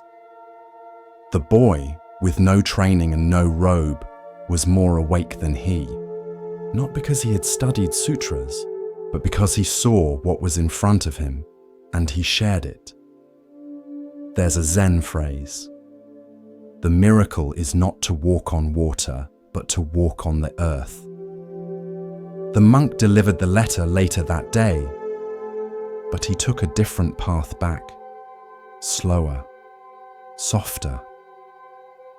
He paused to notice the flowers the boy had spoken of, tiny blossoms with indigo petals, scattered like spilled paint across the roadside. He bowed to them, then reached into his robe and touched the small pebble still in his sleeve. After that, he kept it on the windowsill beside his mat, not as a relic, but as a reminder that awareness begins not with enlightenment, but with noticing what's already here. We spend our lives waiting for bigger signs, bigger truths, more impressive moments. But the sacred is everywhere, in the weight of a spoon, the hush of dusk, the rhythm of footsteps, the coolness of a cup before tea is poured. The boy in the story grew up. He never became a monk. But he taught his children to pause, to touch the bark of trees, to look into puddles after rain, to name the colors of the sky at sunset. And his children did the same. Sometimes the greatest teachers do not stand at the front of a hall. They kneel by a stream and lift a stone. So let the pebble teach you. Let it slow you down. Let it whisper. This moment matters too. As we drift deeper into the still waters of Zen, a quiet teaching begins to rise, one that speaks of clarity and of value not always seen. Listen gently now. The next story begins. High in the hills above a quiet town, there stood a temple. Its walls were weathered by wind and time, its steps worn smooth by generations of sandals, its prayer flags faded but still fluttering, and in its tallest tower hung a bell. Massive, bronze, perfectly cast. It had been gifted by a distant king centuries ago, carried up the mountain by oxen and monks, polished each year, respected, admired, but never rung, not once. The bell had a name, Resonance of the Mountain. Inscribed around its rim were words in a forgotten tongue. It was said to hold the most beautiful sound ever forged, so pure, so deep, that it would quiet all suffering for a moment. But no one had ever heard it, because the abbot long ago had made a vow: let the bell only ring when the world is ready to listen. And so it waited and waited. Pilgrims climbed the hill just to see it. Children dared each other to touch the rope, but none pulled. It became a symbol of restraint, of mystery, of potential, and eventually of silence too deep to question. One day, a novice asked the elder monk, "Why don't we ring it?" The monk shrugged. Because it was meant to be rung, but never was. The novice frowned. Then what's the point of its sound? The monk looked out at the horizon and replied, "You tell me." The story of the bell spread like smoke, and in time, people began to wonder how many other bells go unrung, not made of bronze, but of possibility. There was a painter who never showed her art, a musician who kept every song in his notebook, a teacher who knew how to heal but doubted her voice, a young man who wrote letters he never sent, a woman who forgave but never said the words aloud. Each of them had a bell, hanging in the tower of their own life, polished, admired, imagined, but never heard. This is the parable of unused potential. The Dharma teaches us about impermanence, yes, but also about urgency, not frantic urgency, but gentle, clear truth. This life will not wait forever, and the sound in you deserves to be shared. The bell was never rung, not because it couldn't be, but because someone was waiting for perfect conditions, for absolute certainty, for a sign. But life rarely gives signs, only moments, and you must choose to meet them. There is a Zen story of a man who stands beside a river. He thirsts, but waits for the perfect reflection to appear on the surface before drinking. He dies with water at his feet. What sound do you carry within you? What truth, what offering, what kindness left unsaid, what creation unwritten, what forgiveness unopened? Letting your bell ring does not require a crowd. It doesn't need approval. It doesn't need to be perfect. It just needs to be true and shared. One evening, a new abbot arrived at the temple. She had studied the bell's history, had bowed to it many times. And then, one spring morning, as the valley bloomed, she climbed the tower and pulled the rope. The sound that followed was not loud, not shocking, but profound. It rolled through the mountains like a low tide. Clear, mournful, joyful, full. Birds rose into the air. Monks paused mid-step. Villagers lifted their heads from bowls and windows. And in that moment, everything was still. Not because they heard something new, but because they heard something they had always carried inside. Then the bell was silent again. But something had changed. The abbot later said, "A bell is not meant to be perfect. It is meant to be heard. And so are we." Commentary. This parable asks a quiet but urgent question. What are you holding back? Not out of wisdom, but out of fear. The sound in you may not end suffering. It may not change the world, but it may change a moment. It may reach one person. It may free your own breath, and that is enough. We often wait for permission, for clarity, for mastery, for the right time. But the bell does not ask, "Will I be understood?" It asks, "Will I be true?" The world is filled with unwritten books, unsung songs, unspoken love, unrung bells, and it is not failure to stay silent, but it is loss of what could have been shared, loss of what someone else needed to hear, even if only once.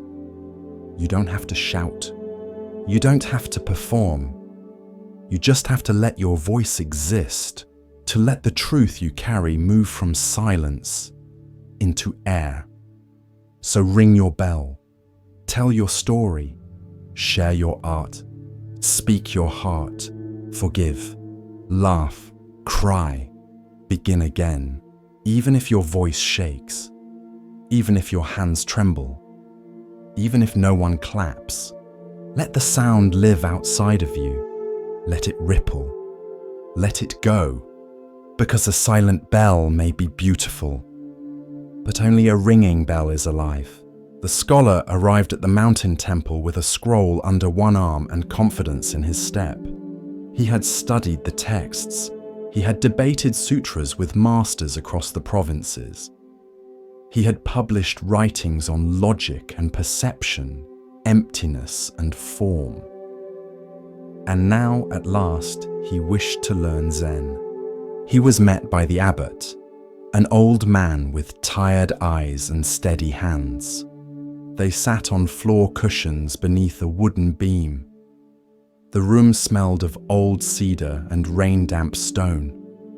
Outside, the wind stirred the pine needles.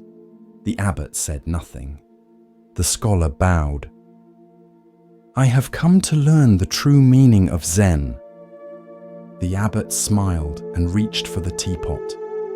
He poured and kept pouring. The cup filled, then overflowed. The tea spilled onto the tray, then the floor, pooling around the scholar's sleeve. "Master!" the scholar cried, pulling back. "The cup is full! No more will go in!" The abbot paused, then looked up, expression unchanged. "Exactly," he said. "If your cup is already full, how can I show you Zen?" That was the lesson. No parable, no verse, no philosophy, just tea and the quiet sound of too much. In Zen, this story is often the first told, because so many who come to the practice do so with answers already in hand. Certainties, systems, names for things that have no names. But Zen is not a path of addition. It is a path of subtraction, not filling up, but emptying out, so that what cannot be spoken can finally be seen.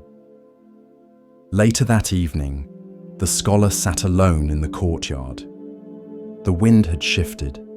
The trees swayed like old dancers in the dark. He touched the wet sleeve of his robe, still stained from the spilled tea. He thought of how much effort he had made. Years of memorizing, comparing, analyzing. And now, a cup of tea had undone him. The next morning, he returned to the abbot. He bowed deeper this time.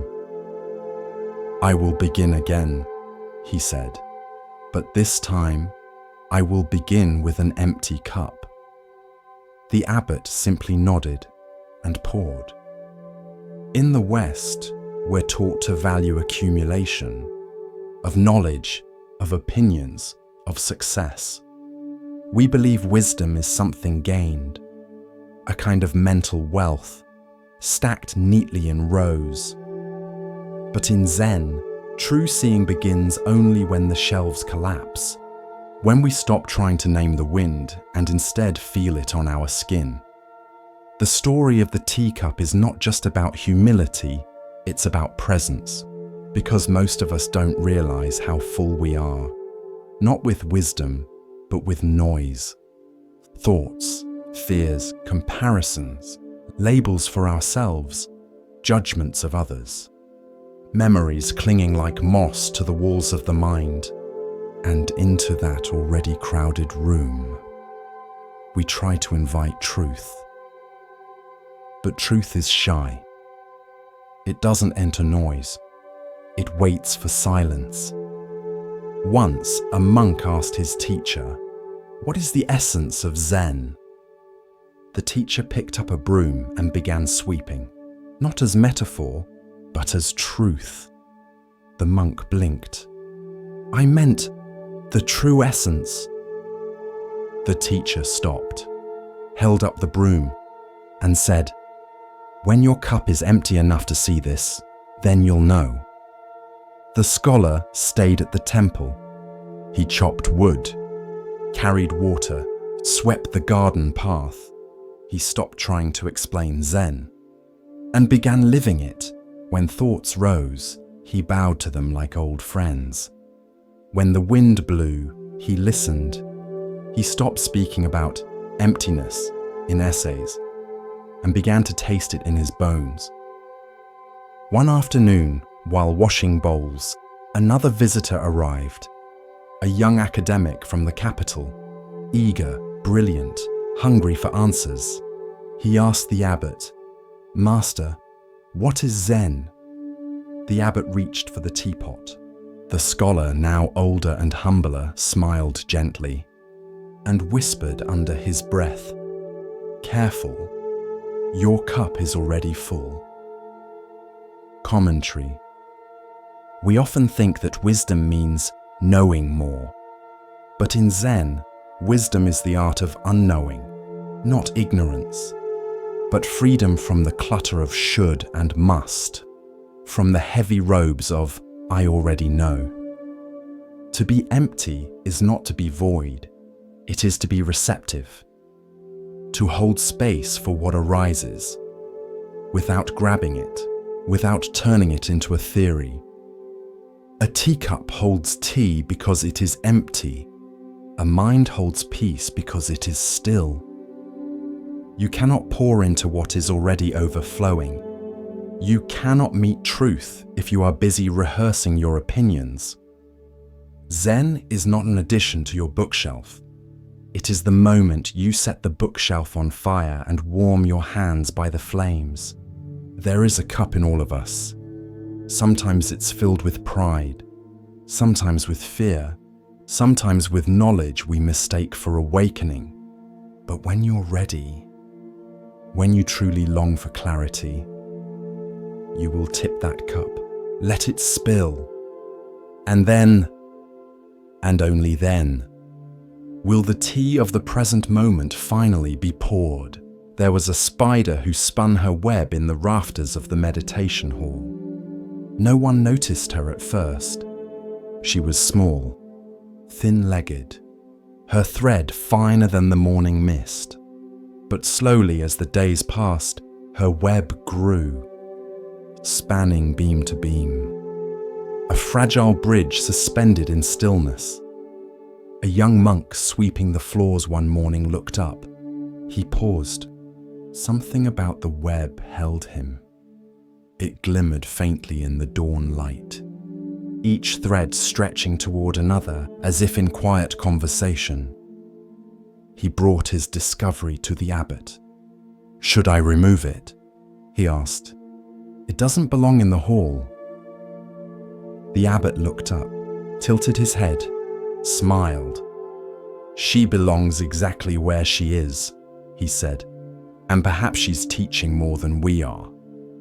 From that day forward, the monks left the web untouched.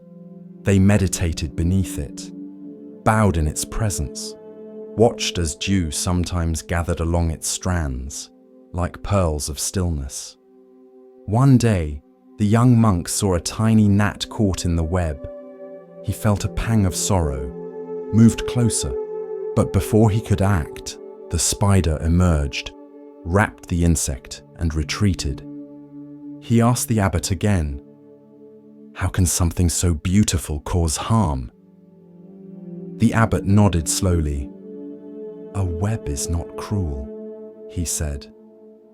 "It is simply a truth." He continued, "Connection is not always comfort, but everything touches everything else." He gestured around the hall. "You see walls, mats, windows, candles, but they are not separate." He pointed up. "That spider reminds us. One thread trembles, and the whole web feels it." The monk began to notice more.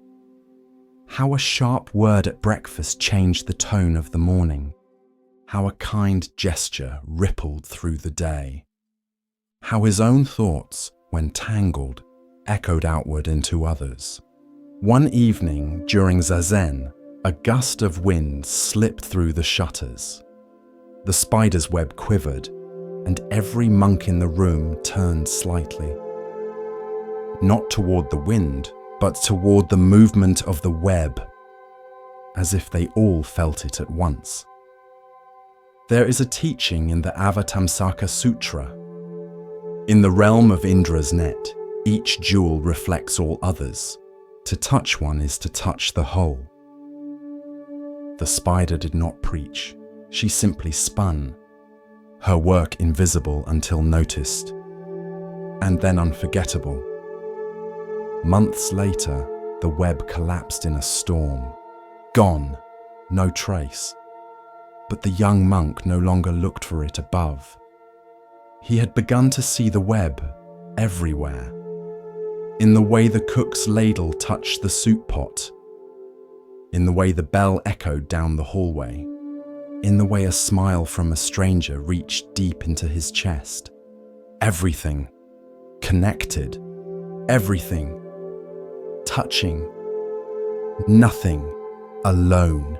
With each breath, we continue our journey through the wisdom of Zen, where the smallest stone may hold the greatest truth. Here starts the next story. It was still dark when the monk lit the kitchen fire.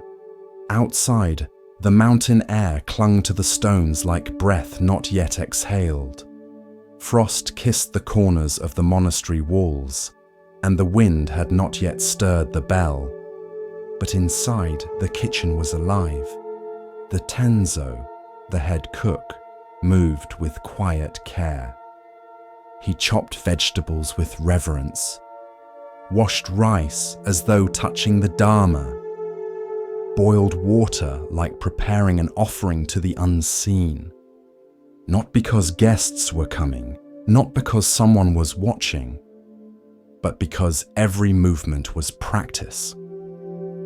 In Zen monasteries, the tenzo is not just a cook. He is a teacher, a practitioner, a guardian of presence. His role is not low, it is sacred, because Zen does not draw lines between spiritual and ordinary. It dissolves them, and what remains is just this moment.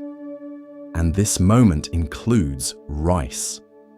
The great Zen master Dogen once wrote a full text on this, instructions for the tenzo. He said, Do not treat cooking lightly. When you cook rice, wash your mind. When you slice roots, cut away delusion. He had learned this lesson young. When Dogen first arrived in China seeking true Dharma, he met an elderly tenzo in a seaside monastery. The man was in his 60s, sun-worn, with sleeves rolled and hands deep in soaking beans. Dogen bowed respectfully. "Venerable one," he said, "why do you, at your age and rank, work in the kitchen?" The old monk looked up and said, "If not me, then who? And if not now, then when?" Dogen offered to help. The tenzo smiled. "Thank you," he said, "but this is my practice." Later that day, Dogen saw the same monk drying mushrooms in the sun. He asked, "Why not do this tomorrow? The sun will rise again." The tenzo simply said, "I do not wait for tomorrow's sun. My life is today." And in that moment, Dogen understood something deeper than scripture. That enlightenment is not found apart from daily life, but within it, in the steam rising from a pot, in the rhythm of chopping, in the patience of stirring porridge without haste. Years later, as a master, Dogen taught his students, when you cook, just cook. Don't think, I am cooking. Don't think, this is just food. Don't think, this is not meditation. Make every motion the expression of the way. In the monastery, the tenzo bows before entering the kitchen. He arranges the knives, washes the board. He does not multitask. He does not rush. When he stirs everything. When he scrubs the pot, he scrubs the self. There is no low task, only low awareness. There is a koan that asks, "What is Buddha?" One master answered, 3 pounds of flax. Another said, "The rice cake on the shelf." Because Zen knows, the sacred hides in plain sight. Not above us, not beyond us, but within the ordinary, when seen without distraction. In modern life, we resist this. We see chores as interruptions, dishes as delays, errands as obstacles to real practice. But Zen asks, what if the very thing you're avoiding is your path? What if folding laundry is a bow? What if sweeping the floor is a blessing? What if cleaning the toilet is a teaching and letting go? The tenzo is not trying to finish cooking. He is inhabiting it, with full presence, with full breath, with no need for applause, because practice is not what we do on the cushion, it is how we live off it. Dogen wrote, "See with your ears, hear with your eyes, prepare the food with your whole body-mind." Not poetry, not metaphor, instruction to become so present that the boundaries dissolve. To listen to the rice as it boils, to feel the carrot before slicing, to bow to the ladle before lifting it, because when we fully meet a moment, there is no self left to be enlightened. Only the moment, only the rice, only the breath. Once, a student complained, "Master, I have no time for meditation. I spend all day in the kitchen." The master asked, "Do you wash the rice?" "Yes." "Do you chop the greens?" "Yes." "Then why do you call that not meditating?" Commentary. Zen dismantles the hierarchy between sacred and mundane. It reminds us, you don't need incense to wake up. You don't need chants to be present. You need rice and a spoon, and the willingness to give yourself to both without resistance. If you're waiting for your life to get quieter before you practice, you may wait forever. But if you meet this moment, this task as the way itself. Then even the laundry becomes a sutra. Even the shopping list becomes a mantra. Even the broom becomes your teacher. The tenzo is not just feeding bodies, he is cooking truth. And when the pot is washed, the ladle hung, and the kitchen swept, there is nothing left to attain, because it was never somewhere else. It was always here. In the steam, in the stillness, in the rhythm of this one breath. The baby arrived in the middle of the night. Wrapped in a tattered blanket, cheeks flushed with cold, it was placed on the doorstep of the small mountain temple. When the monk opened the door, he found only the child and a young couple trembling in the shadows. The girl clutched her shawl. Her eyes were swollen from crying. "This child is yours," she said. "You are the father." The monk, Hakuin, did not argue. He did not protest. He did not explain. He only looked at the baby, then at the girl, and said softly, "Is that so?" In town, the scandal bloomed like wildfire. Hakuin, the respected monk, the teacher, the silent one, had seduced a local girl. People spat at the ground when they passed him. Merchants whispered behind their hands. Disciples left the temple in shame. Still, Hakuin said nothing. He carried water. He chopped wood. He fed the child with one hand and stirred rice with the other. Winter passed, then spring. The baby grew, laughed, cried, teethed on the corner of Hakuin's robe. And still, the townspeople looked on with judgment. And still Hakuin said nothing. Only that same phrase when asked, "Is that so?" A year passed. The girl returned, eyes lowered, voice trembling. She fell to her knees before Hakuin. "I lied," she said. "It was not you. I was afraid. I blamed you." The crowd had gathered now. Some gasped, some hung their heads. She wept and reached for the child. "I'm sorry. I came to take him home." And Hakuin? He held out the child gently and said, "Is that so?" This is one of the most beloved stories in Zen, not for its drama, but for its stillness, for the way Hakuin held the center, unmoved by praise or blame.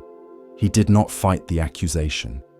He did not defend his name. He did not collapse under judgment. He simply met life as it came. In the West, we are taught to guard our reputations, to clarify, to prove, to explain. But Zen sees the self as a construct, a house of cards built from opinions, images, and roles. And so, Hakuin let his fall, willingly, without resistance. To many, this seems weak, unwise. But in truth, it takes immense strength to say, "Let them think what they will, I remain." Not in apathy, but in presence. Because the ego is loud, but truth is quiet. Hakuin's phrase, "Is that so?" is not sarcasm. It is not indifference. It is a bow to the unpredictability of life, to its mess, its reversals, its harshness and grace.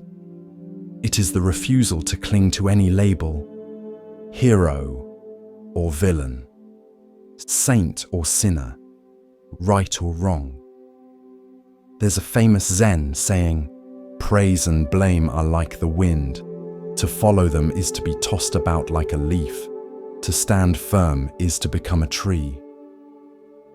Hakuin was a tree, rooted, silent, alive, In private moments, he may have wept.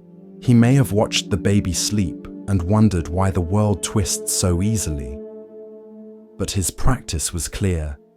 Do not grasp. Do not reject. Receive each moment and respond, not with reactivity, but with integrity. What would you do if someone lied about you? If the world turned against you? If your name became a weapon? Could you breathe? Could you hold the pain without making it your identity? Could you say, "Is that so?" and keep walking? There's another layer to this story. By taking the child in, Hakuin protected the girl. He absorbed her shame, held her fear, became her shield. Not out of guilt, but out of compassion. And when the truth came, he did not demand apology. He did not say, "I told you so." He returned the child like a leaf to the wind. Because Zen asks nothing of others, only this: be fully present and let go. Commentary. In the modern world, everyone is watching, commenting, interpreting, and we're trained to manage perception, to curate our story. But Hakuin reminds us, your life is not what others say. It is what you do when no one understands you, when you're misread, blamed, dismissed. That is where your practice begins. Hakuin did not defend his innocence, because truth does not need defense. It needs stillness. It needs the refusal to flinch. When asked later why he took the child in, Hakuin said, "Because the child needed care, and the girl needed mercy, and the temple needed the Dharma to be lived." No scripture, no debate, just rice, sleep, warmth, and the ability to say yes to life, even when it doesn't make sense. Is that so?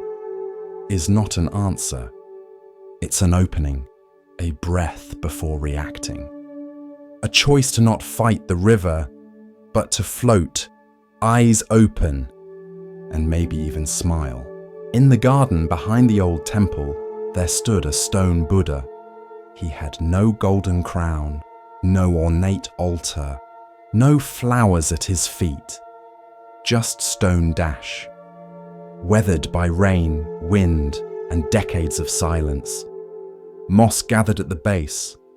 Vines crept along his arm.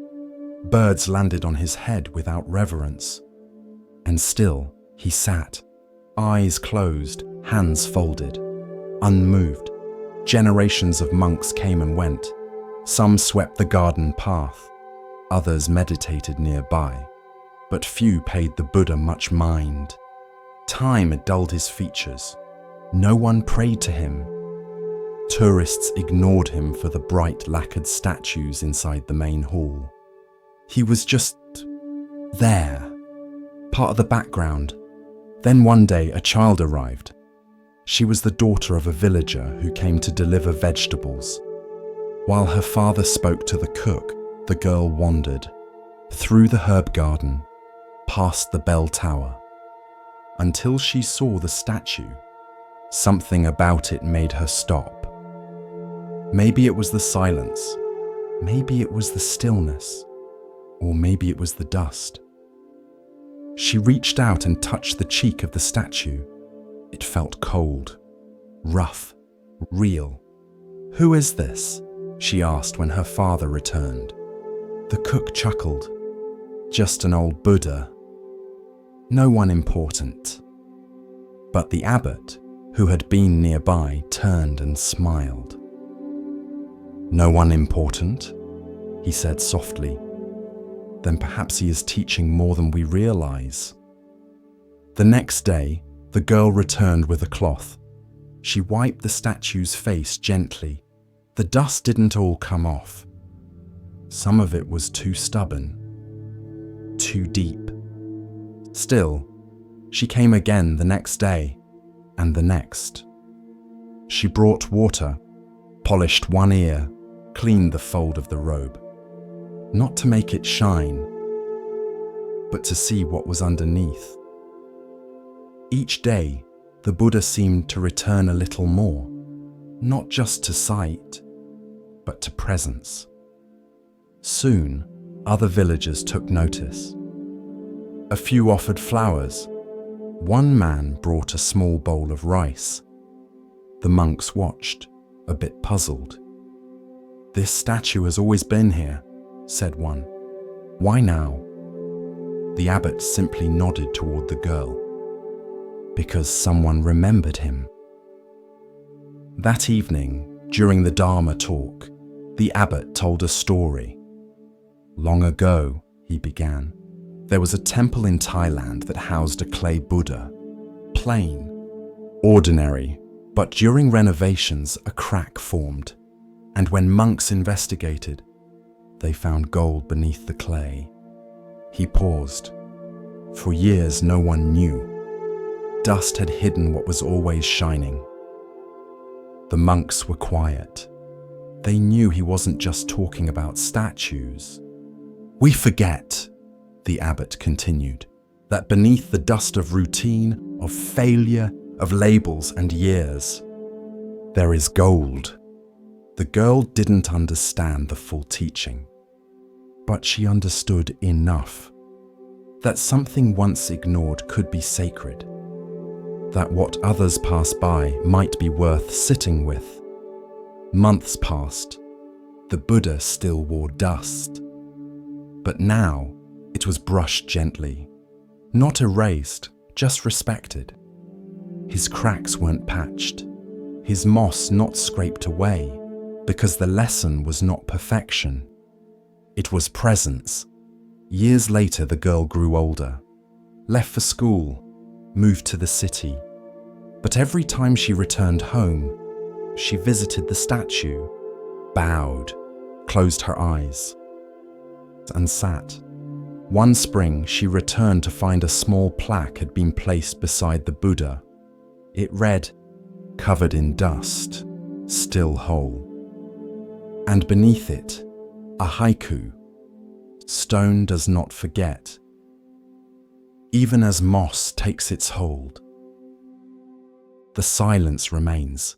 In the end, the statue never moved, never spoke, never sparkled, but it changed those who looked long enough, not by demanding attention, but by waiting patiently for someone to remember that beneath the dust, nothing was ever missing.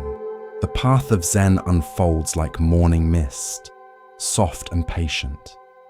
In this next tale, we are invited to see, beyond appearance, into essence. Listen carefully to the next story. At the edge of a quiet village stood a tree unlike any other. It wasn't tall, wasn't radiant, didn't blossom with brilliant colors in spring, but still, people came. Not to pick fruit, not to seek shade, not to carve initials into its bark. They came to sit, to rest, to listen. Because it whispered, no one knew why. Some said it was the way the wind passed through its hollow trunk. Others believed it was the spirit of an old monk who had meditated there long ago. Children said the tree could speak. Old farmers said it could hear. But whatever the cause, the tree made a soft sound, like breath through a flute, or the hush of cloth moving gently through air. Just enough to quiet your mind. People began to visit it when their hearts were heavy. A woman grieving the loss of her son sat at its roots each morning. She never spoke, but the wind in the branches moved with such rhythm that her shoulders softened, and her tears fell without shame. A man who had lost his business sat by the trunk each evening after working odd jobs in town. He didn't pray, he didn't ask, he simply listened. and each night his breath grew steadier. Even monks came from temples near and far, not to teach, not to chant, but to sit in silence beside the tree. Sometimes for hours, sometimes for days. One traveler asked the village elder, "What does it say?" The elder smiled. "Nothing. That's the point." This is the story of presence without performance, of healing without explanation, of a silence that doesn't fix, but holds. There are trees in all of us, places in our heart that don't shine loudly, don't offer dazzling gifts, don't do anything, but simply are. And that is enough in a world that demands noise, results, progress, answers, opinions, profiles, performances. The whispering tree reminds us, silence is not emptiness. It is a kind of presence too deep for words. The Buddha once said, "Better than 1,000 hollow words is one word that brings peace. And better still, perhaps, is no word at all, just presence, just sitting, just being." In the Zen tradition, some masters would respond to students' deepest questions by raising a finger, or drawing a circle in the air, or remaining completely silent, not because they had no answer, but because the answer could not be spoken. It had to be realized. The whispering tree was like that. It taught nothing, but revealed everything, if you stayed long enough. There's a story of a student who asked his master, "What is enlightenment?" The master pointed to the mountain. The student frowned. "I don't understand." The master said, "That's because you're still trying to. Some truths don't want to be understood. They want to be felt, held in stillness, carried in the breath." Commentary. We are conditioned to speak, to respond, to fill silences, to offer advice, to explain our pain, to solve others' suffering. But sometimes what's needed is none of that. Sometimes what's needed is what the whispering tree offered. Presence without pressure, silence without absence, listening without fixing. The mind wants sound. The ego wants performance. But the heart wants stillness. It wants to be seen without being judged, heard without being analyzed, held without being improved. You don't have to have the right words. You don't have to be wise. You don't have to fix yourself or anyone else. Sometimes just being there with your whole attention is the most sacred act. The whispering tree didn't change anyone. It didn't speak truths, didn't prescribe practices, didn't offer instructions.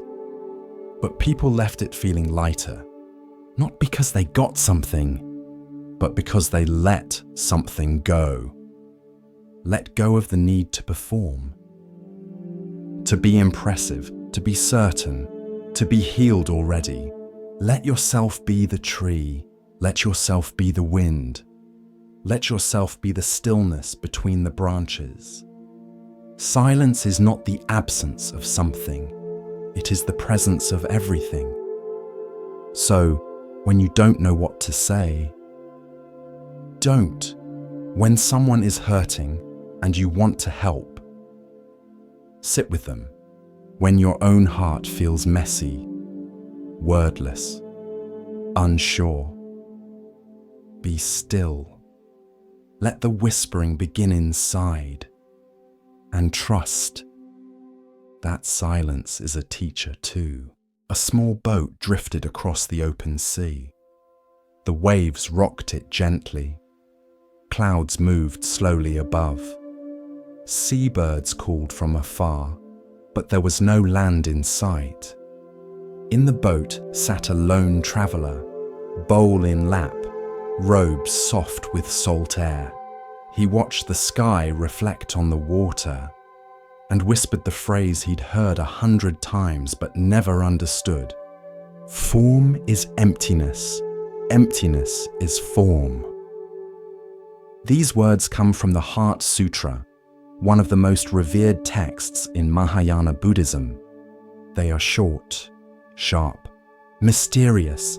They have been chanted in temples for centuries, painted on scrolls, whispered by monks, recited by dying lips. But what do they mean? How can something be both form and emptiness? Is it a riddle, a paradox, or a doorway? The traveller had once believed emptiness meant nothingness, that it was cold, silent, void. He tried to detach, to erase, to disappear. But the more he tried, the heavier he felt, because he still existed, still felt grief, still saw suffering in others and in himself. So he came to the ocean, not to escape, but to sit inside the question. The waves rose, fell. He dipped his fingers in the water. It clung for a moment, then slipped away. Form, emptiness, a wave, is not separate from the sea. It rises, appears, shines in the light, then dissolves. But it was never apart. It never existed in the way we imagine. It was always just movement, a form born from formlessness, a shape that could never be held. This is the meaning of emptiness. Shunyata in Sanskrit. It does not mean nothing. It means no fixed, independent existence, no solid boundary between self and world. Everything is interbeing, dependent, arising together. Your body is form, but where does it begin? At the skin. What about the breath entering your lungs? What about the warmth from the sun on your cheek? What about the smile passed to you by a stranger? Where do you end and the world begin? The more you look, the more it all dissolves into ocean. Form is emptiness. Everything you see is temporary, transient, unstable. But then, the second line, emptiness is form. This is the beauty. Emptiness is not barren. It appears as everything. The flower, the teacup, the child's laugh, the pain in your chest, all are expressions of emptiness, not meaningless but miraculous, because they are here. Briefly, shining like dew before it falls. The traveller looked around the boat. Wood planks, salt crust, a loose nail near the bow, all temporary, all destined to decay. And yet, each part of the boat held him above the water. Emptiness had taken form, and that form mattered. It kept him afloat. There is a story from a monastery. A student asked the master, "If all is emptiness, why do we sweep the floor?" The master said, "Because the dust is also empty." Then handed him the broom. Emptiness does not deny suffering. It does not say your pain is an illusion. It says this pain is real, but not permanent. It arises and passes, like a wave, like a thought, like every tear that ever fell. Emptiness does not diminish life. It makes life possible. When you understand this, not just with mind, but with breath, you begin to live differently. You don't grasp as tightly. You don't fear change quite so much. You begin to see others not as objects, but as fleeting, radiant moments, not mine, not enemy, just waves, each one precious. The traveler reached into the ocean and lifted a handful of water. It shimmered, slipped through his fingers, gone. But the sea remained, and he smiled. Commentary. Form is emptiness. Emptiness is form. It is not meant to be solved. It is meant to be felt, to be returned to again and again, like a bell that rings across the years. Each time you hear it, you understand a little more. You are not a solid thing. You are movement, memory, dust and starlight. You are shaped by your parents, your fears, your laughter, your kindness.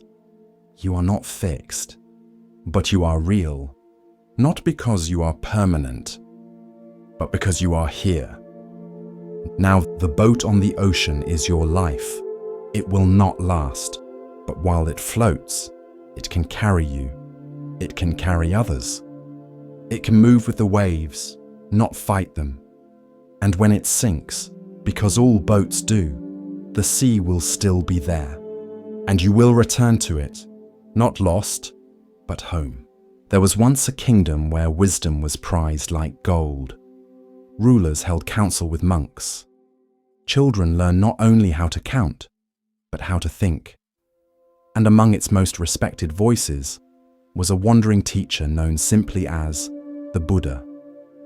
He did not wear jewels, he did not shout, but when he spoke, even the birds seemed to pause. And one day, in the town square of a village nestled near the banks of the Ganges, he told a story. Not to entertain, but to reveal.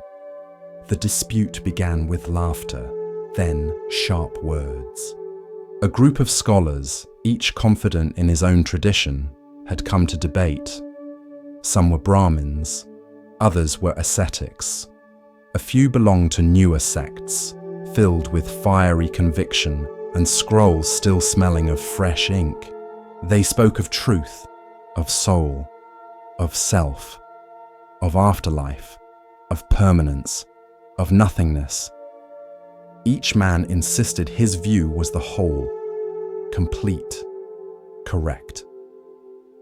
The others, misguided, foolish, dangerous. They argued beneath a fig tree, loud enough that passers-by turned to look. A merchant chuckled, a potter shook his head, a child pointed and whispered, "They sound like crows fighting over the same grain." When the Buddha arrived, he did not interrupt. He simply sat and waited until their voices began to falter, some from exhaustion, some from shame. And into that space, he placed his voice like a drop of water on a still pond. "There was once a king," the Buddha began, "who summoned 6 men born blind since birth." The scholars fell quiet. The king told them, "I will allow you to encounter something magnificent. Tell me what it is." The blind men were curious, eager. They were led one by one to a massive animal they had never known, a mighty elephant. Each man was guided to touch a different part. The first reached out and felt the flank. He pressed his palms against its broad, warm side and declared, "Ah, an elephant is like a wall, wide and unmoving." The second grasped the tusk, smooth and curved like polished stone. "No, no," he said. "An elephant is like a spear, sharp and strong." The third took hold of the trunk, which coiled and shifted in his arms. "You're both wrong. It is like a snake, alive, twisting, breathing." The fourth felt the knee, round and solid. "Clearly, it is like a tree trunk," he announced, thick and rooted. The fifth wrapped his hands around the ear, which flapped gently like a fan. You are mistaken. An elephant is a large fan, waving back and forth. The last man touched the tail, thin and rope-like. No, it's a rope. A coarse, swaying rope. When they were brought back together, the king asked, "Well, what is an elephant?" And the shouting began. Each man insisted he was right. Each accused the others of ignorance. Each swore he had touched the truth with his own hands. And in a way, they had. The Buddha paused. The scholars sat frozen, the parable hanging in the air like incense smoke. Each man, he said, encountered only a part. Each was sincere, each described what he felt, and yet none saw the whole. He looked at each scholar now, gently, without judgment. So it is with many truths. You may touch a piece and call it the whole, but when clinging to fragments, conflict follows. One of the younger scholars frowned. But teacher, he said slowly, does that mean there is no truth?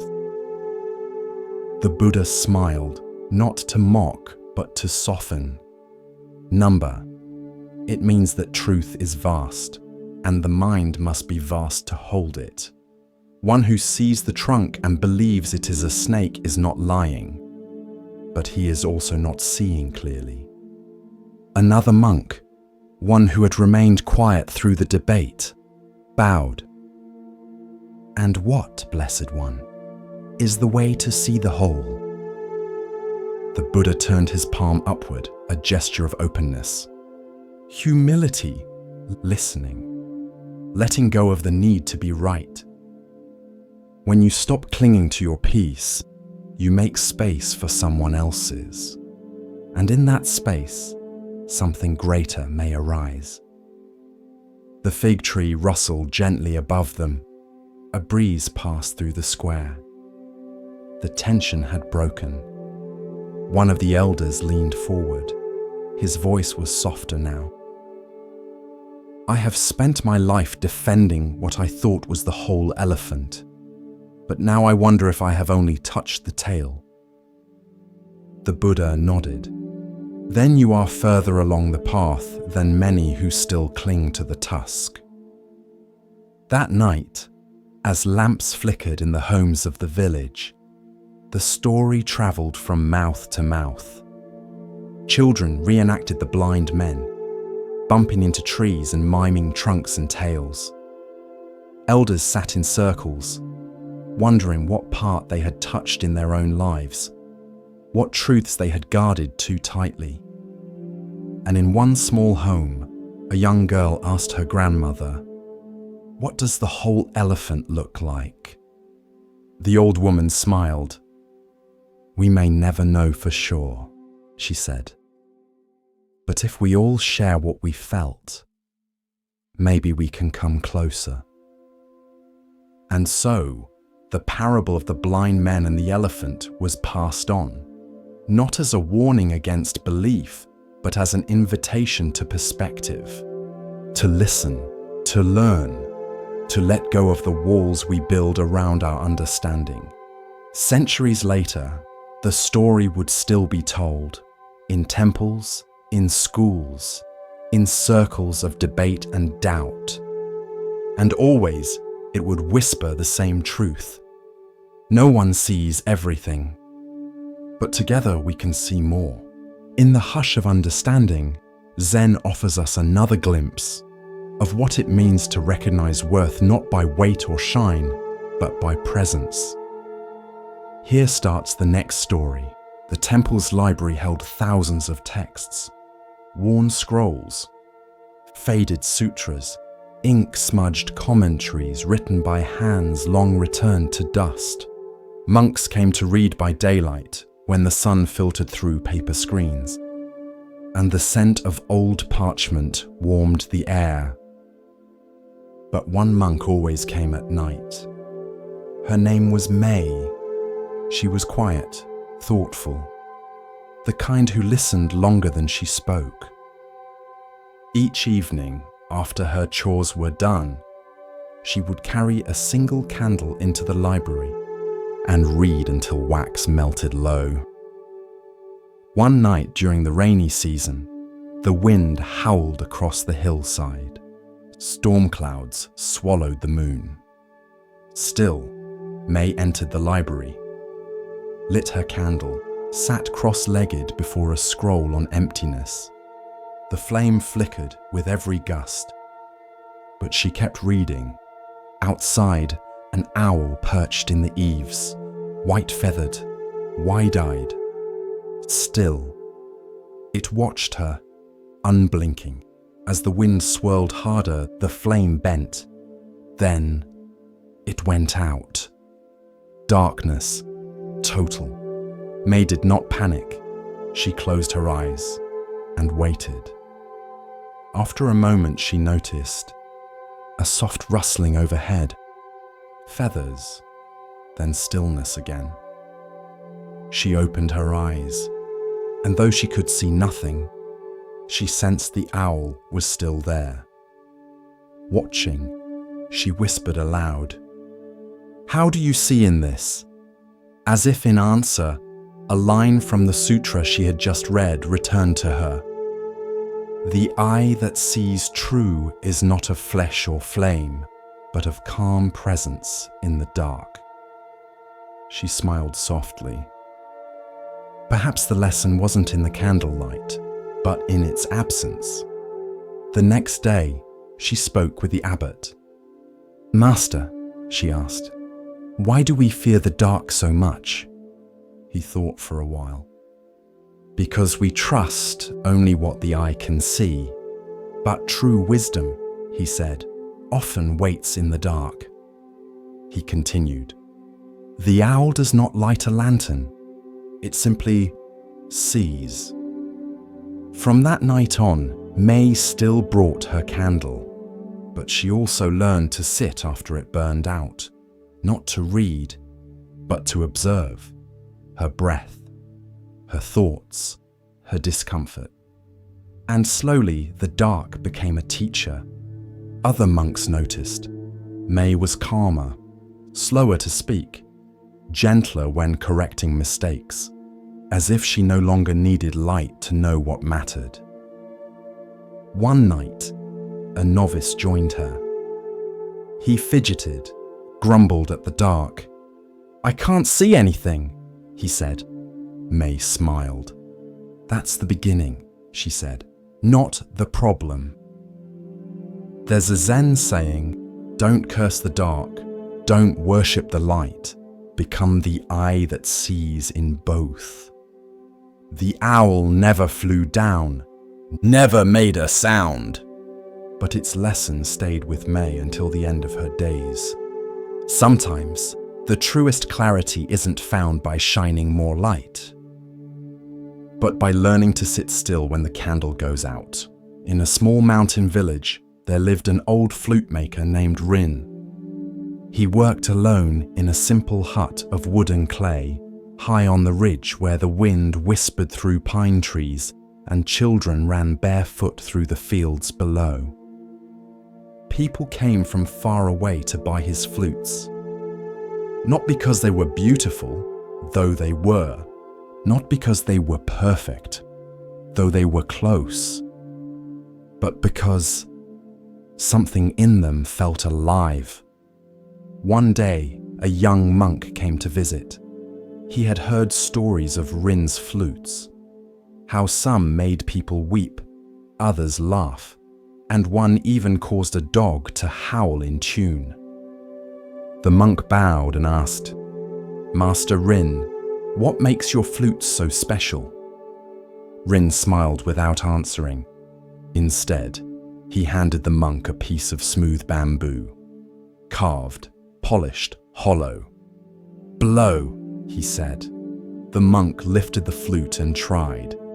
A weak, wheezing note escaped, thin as a whisper. Rin nodded. Again. The monk tried again, and again. Each time, the sound changed, until finally a single clear note rang out, clean as the mountain air. Rin nodded. You see, the music does not come from the bamboo. It comes from the emptiness inside it, and from the way you breathe.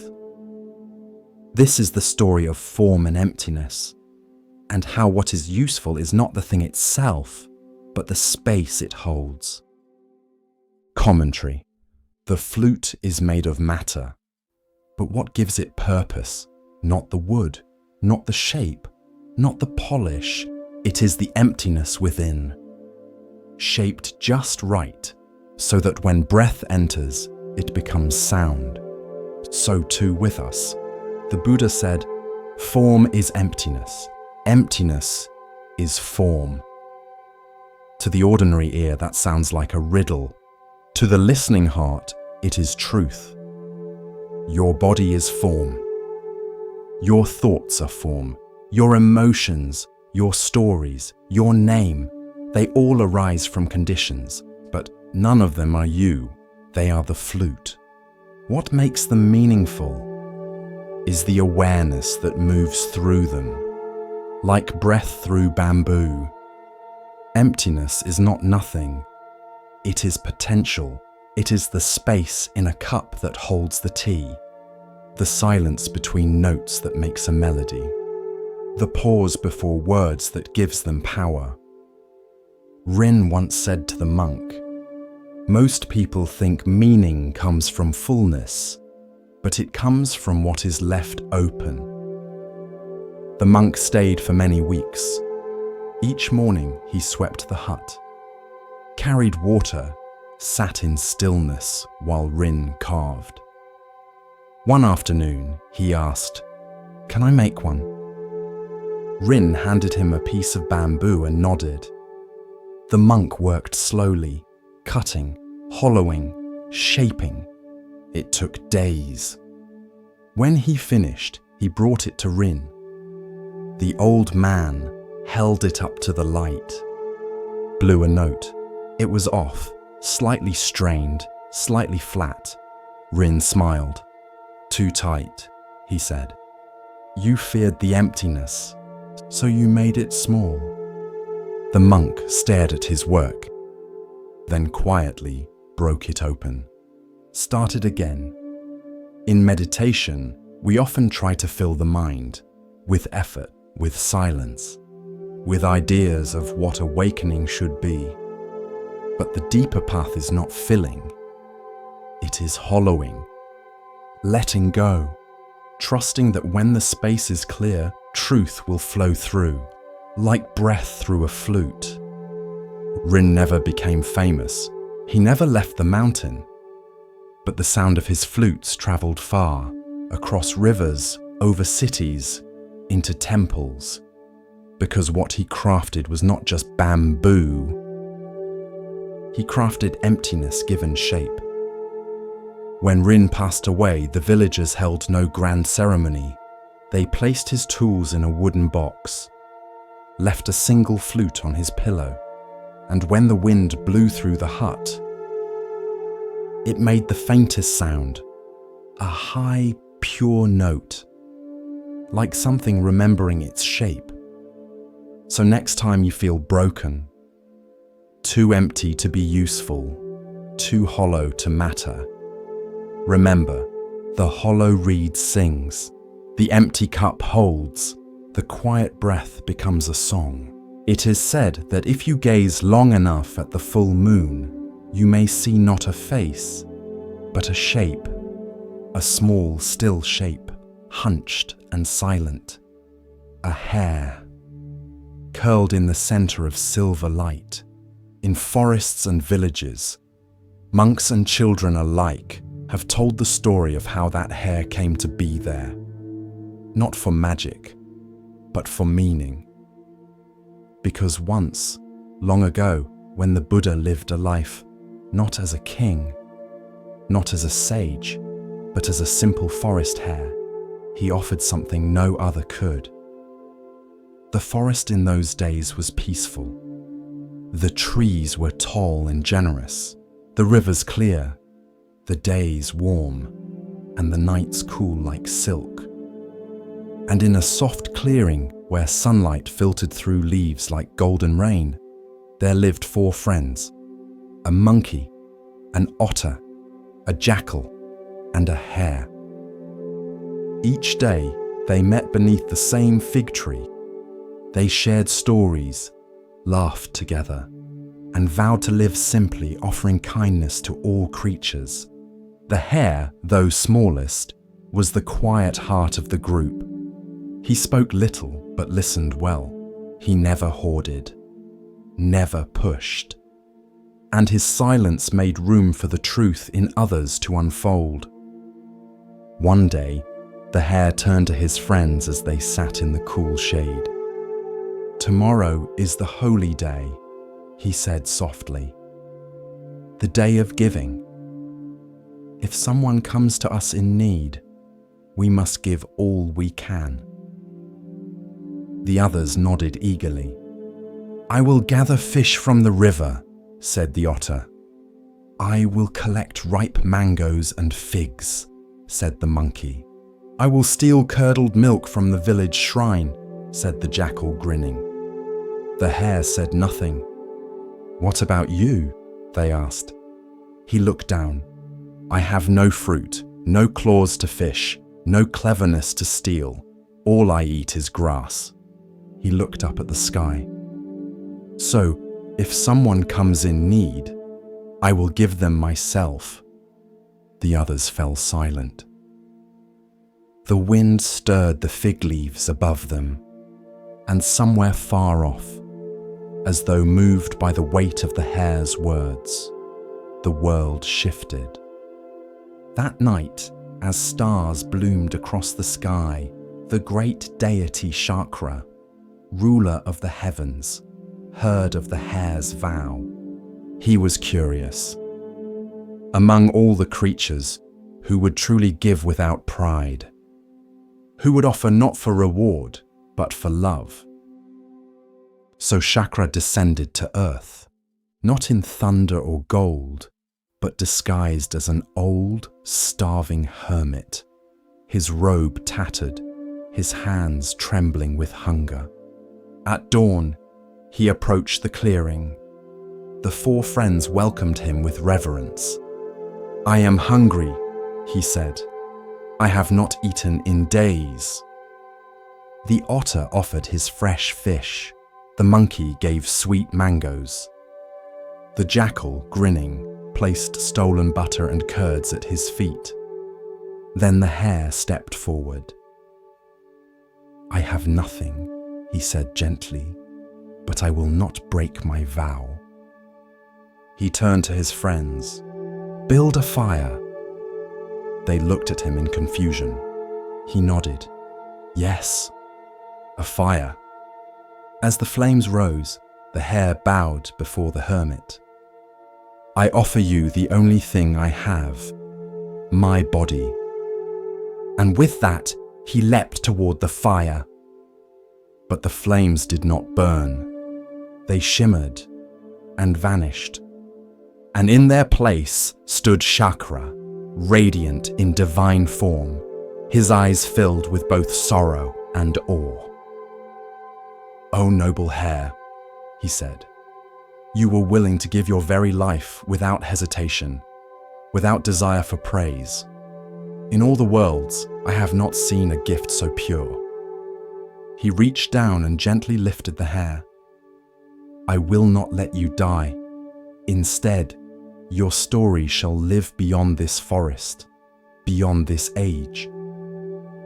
Chakra turned his gaze to the sky, and with a wave of his hand, he painted the hare's image on the moon. From that day on, when the full moon rises over rivers and rice fields, over temples and rooftops and sleeping children, the hare watches from above. Not as a god, not as a legend, but as a reminder that the greatest gift is not gold, not grain, not clever words or rituals. It is the gift of selfless love. In time, the monkey, the otter, and even the jackal remembered the moment not with sorrow, but with wonder. They told it to their children. The forest grew quiet when the moon was full, and the fig tree always held a soft space beneath it, as if waiting. The story of the hare passed from mouth to mouth, country to country, century to century, and even now, if you ask an elder monk or a village storyteller why the moon glows so brightly, they may smile and say, "It's the light of a little forest hare." Still giving, still watching, still reminding us what it means to love completely. Because generosity is not measured in size, but in sincerity. And there is no gift greater than offering your whole self, freely, without fear. Not for recognition, but because it is right. As the lantern of awareness glows a little brighter, we come to a tale about seeing with more than the eyes. Let the stillness guide you now, and listen carefully to the next story.